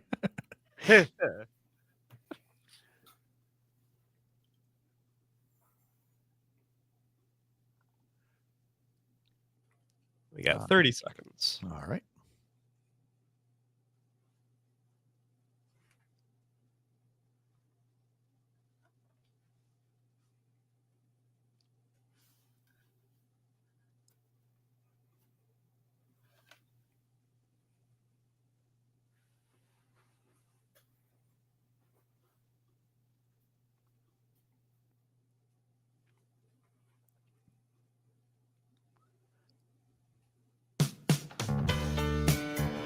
Scarier than a gas station breakfast burrito. It's Mornings with Pat Kreitlow, powered by Up North News. Gas station sushi can be counted in there as well. The Milwaukee Bucks' Ryan Rollins set a personal scoring high, 32 points to help the Bucks beat Golden State last night, 120-110. Giannis sat out with a sore left knee. Let's see. There's also college hockey to tell you about coming up Saturday. The Badger men's hockey team will host Minnesota. 5:30, the pregame begins on WFHR in Wisconsin Rapids. And Sunday, Packers hosting the Carolina Panthers. Pregame begins at 10 a.m. on some of the stations of the Civic Media Radio Network. Time to introduce the audience to a new character here on the program. And by character, I mean an individual. I don't mean like this is his real name, Frank Gargano, who serves as our one of our new senior producers at Civic Media. Frank, welcome to the program. Thanks, Pat. It's been a fun week being on the show. I know Parker's mentioned the man behind the curtain a couple of times, so it's great to finally be on and meet all of you. Thank you for putting up with me as I put you two to the test in a game real quick. You guys ready? I'm glad you're bringing ideas here, and this one is called what? Disney villain or politician? We have politician or Disney villain. Obviously, Disney villains are always popular costumes this time of year, so you know, we talk a lot about politics, so let's end the show on a light note, and we'll see if you guys can guess if these quotes are attributed to famous politicians or classic Disney villains. So it's going to be Pat versus Parker. I'm going to read the quote. You both will give your guess, politician or Disney villain, and then Parker will play the clip. Are you guys ready? Ready. Oh, yeah. And just so you know, you guys are playing for a prize. The winner will get a free beverage of their choice, courtesy of yours truly. Oh, well, okay. Bring it. Let me take the next step toward that old fashioned and go with question number 1. Excellent choice. Question number 1. Here's the quote. You know, it takes a lot longer to build a lie than to tell the simple truth. Ooh. It takes a lot longer to build a lie than to tell the simple truth. I'm going to go with politician. I'm thinking politician, too. Both are going politician. Parker, play the clip. You know, it takes a lot longer to build a lie than to tell the simple truth. That is correct. It was Speaker of the House Mike Johnson on that one. Well, of course. Okay. Which is, Yep. He never tells a lie, right, Pat? No, or is incapable of anything but. All right, question number 2. All right, we're tied at 1 point apiece. Number 2, perfectly balanced as all things should be.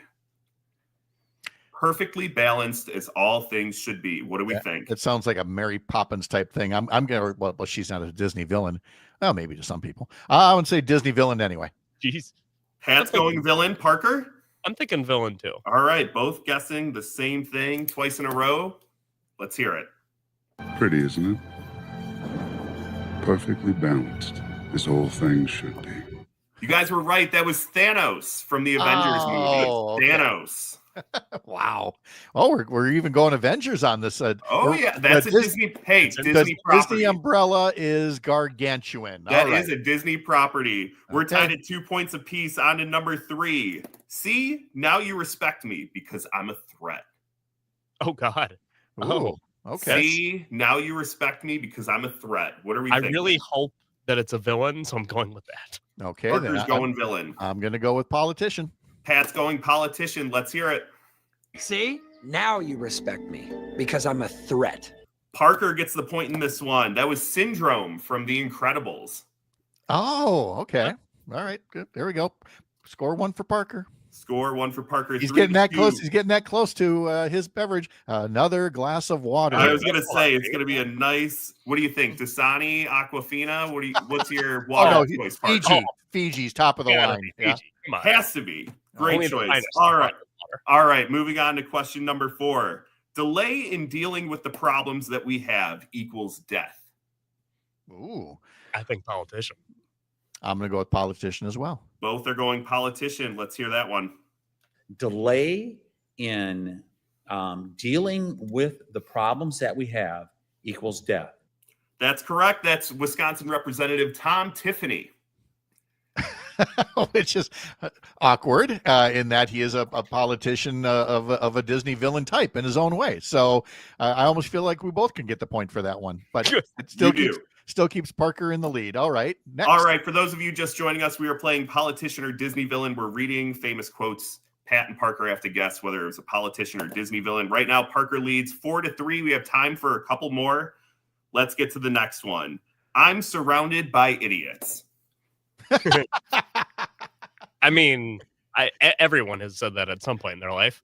Yeah. So what? But it is famously attributed to this person. What do we think? I think it's a villain. Parker's going villain. Pat? Politician. Pat's going politician. Parker, let's hear it. I'm surrounded by idiots. That one was from Scar. That's from The Lion King. Yes, I remember the quote well, but given that I have said it many a time myself in an ill temper, I'm going to give myself a point, having been a politician who probably uttered that at some point. So half a point for me. Parker is getting away with the lead right now. It's 5-3. Parker, as I was compiling this list with the thought for the game, I was like, wow, these really could go either way. Oh, absolutely. Yes, it's the genius of this game. All right. All right. Next one's real tricky. This one's, they're lying. I'm over it. Stop it. Oh, we know this one. I knew Pat would know this one. Yeah. We know this guy who should be a Disney villain and still has a chance to, after his congressional career is over, play a little Derek for us, Parker. Yeah. They're lying. I'm over it. Stop it. Derek Van Orden's greatest hits, boys and girls. It's a classic. 6-4. Parker's in the lead. Let's see if Pat can close the gap real quick. Real quick. You have to be willing to do whatever it takes to seize your moment. Politician. Villain. There we go. Politician. He says villain. Play it. Success doesn't come for free, Miguel. You have to be willing to do whatever it takes to seize your moment. Who was that? That one was Ernesto de la Cruz from Coco. I think that's all the time we have. Parker wins this one. Parker, what's your beverage of choice? It's going to be a good Fiji. Love it. Fiji water. Thanks for playing along, guys. Thank you, Frank. Thanks. Happy Halloween, everybody. Have a wonderful weekend. We'll see you back here Monday morning, bright and early here up north.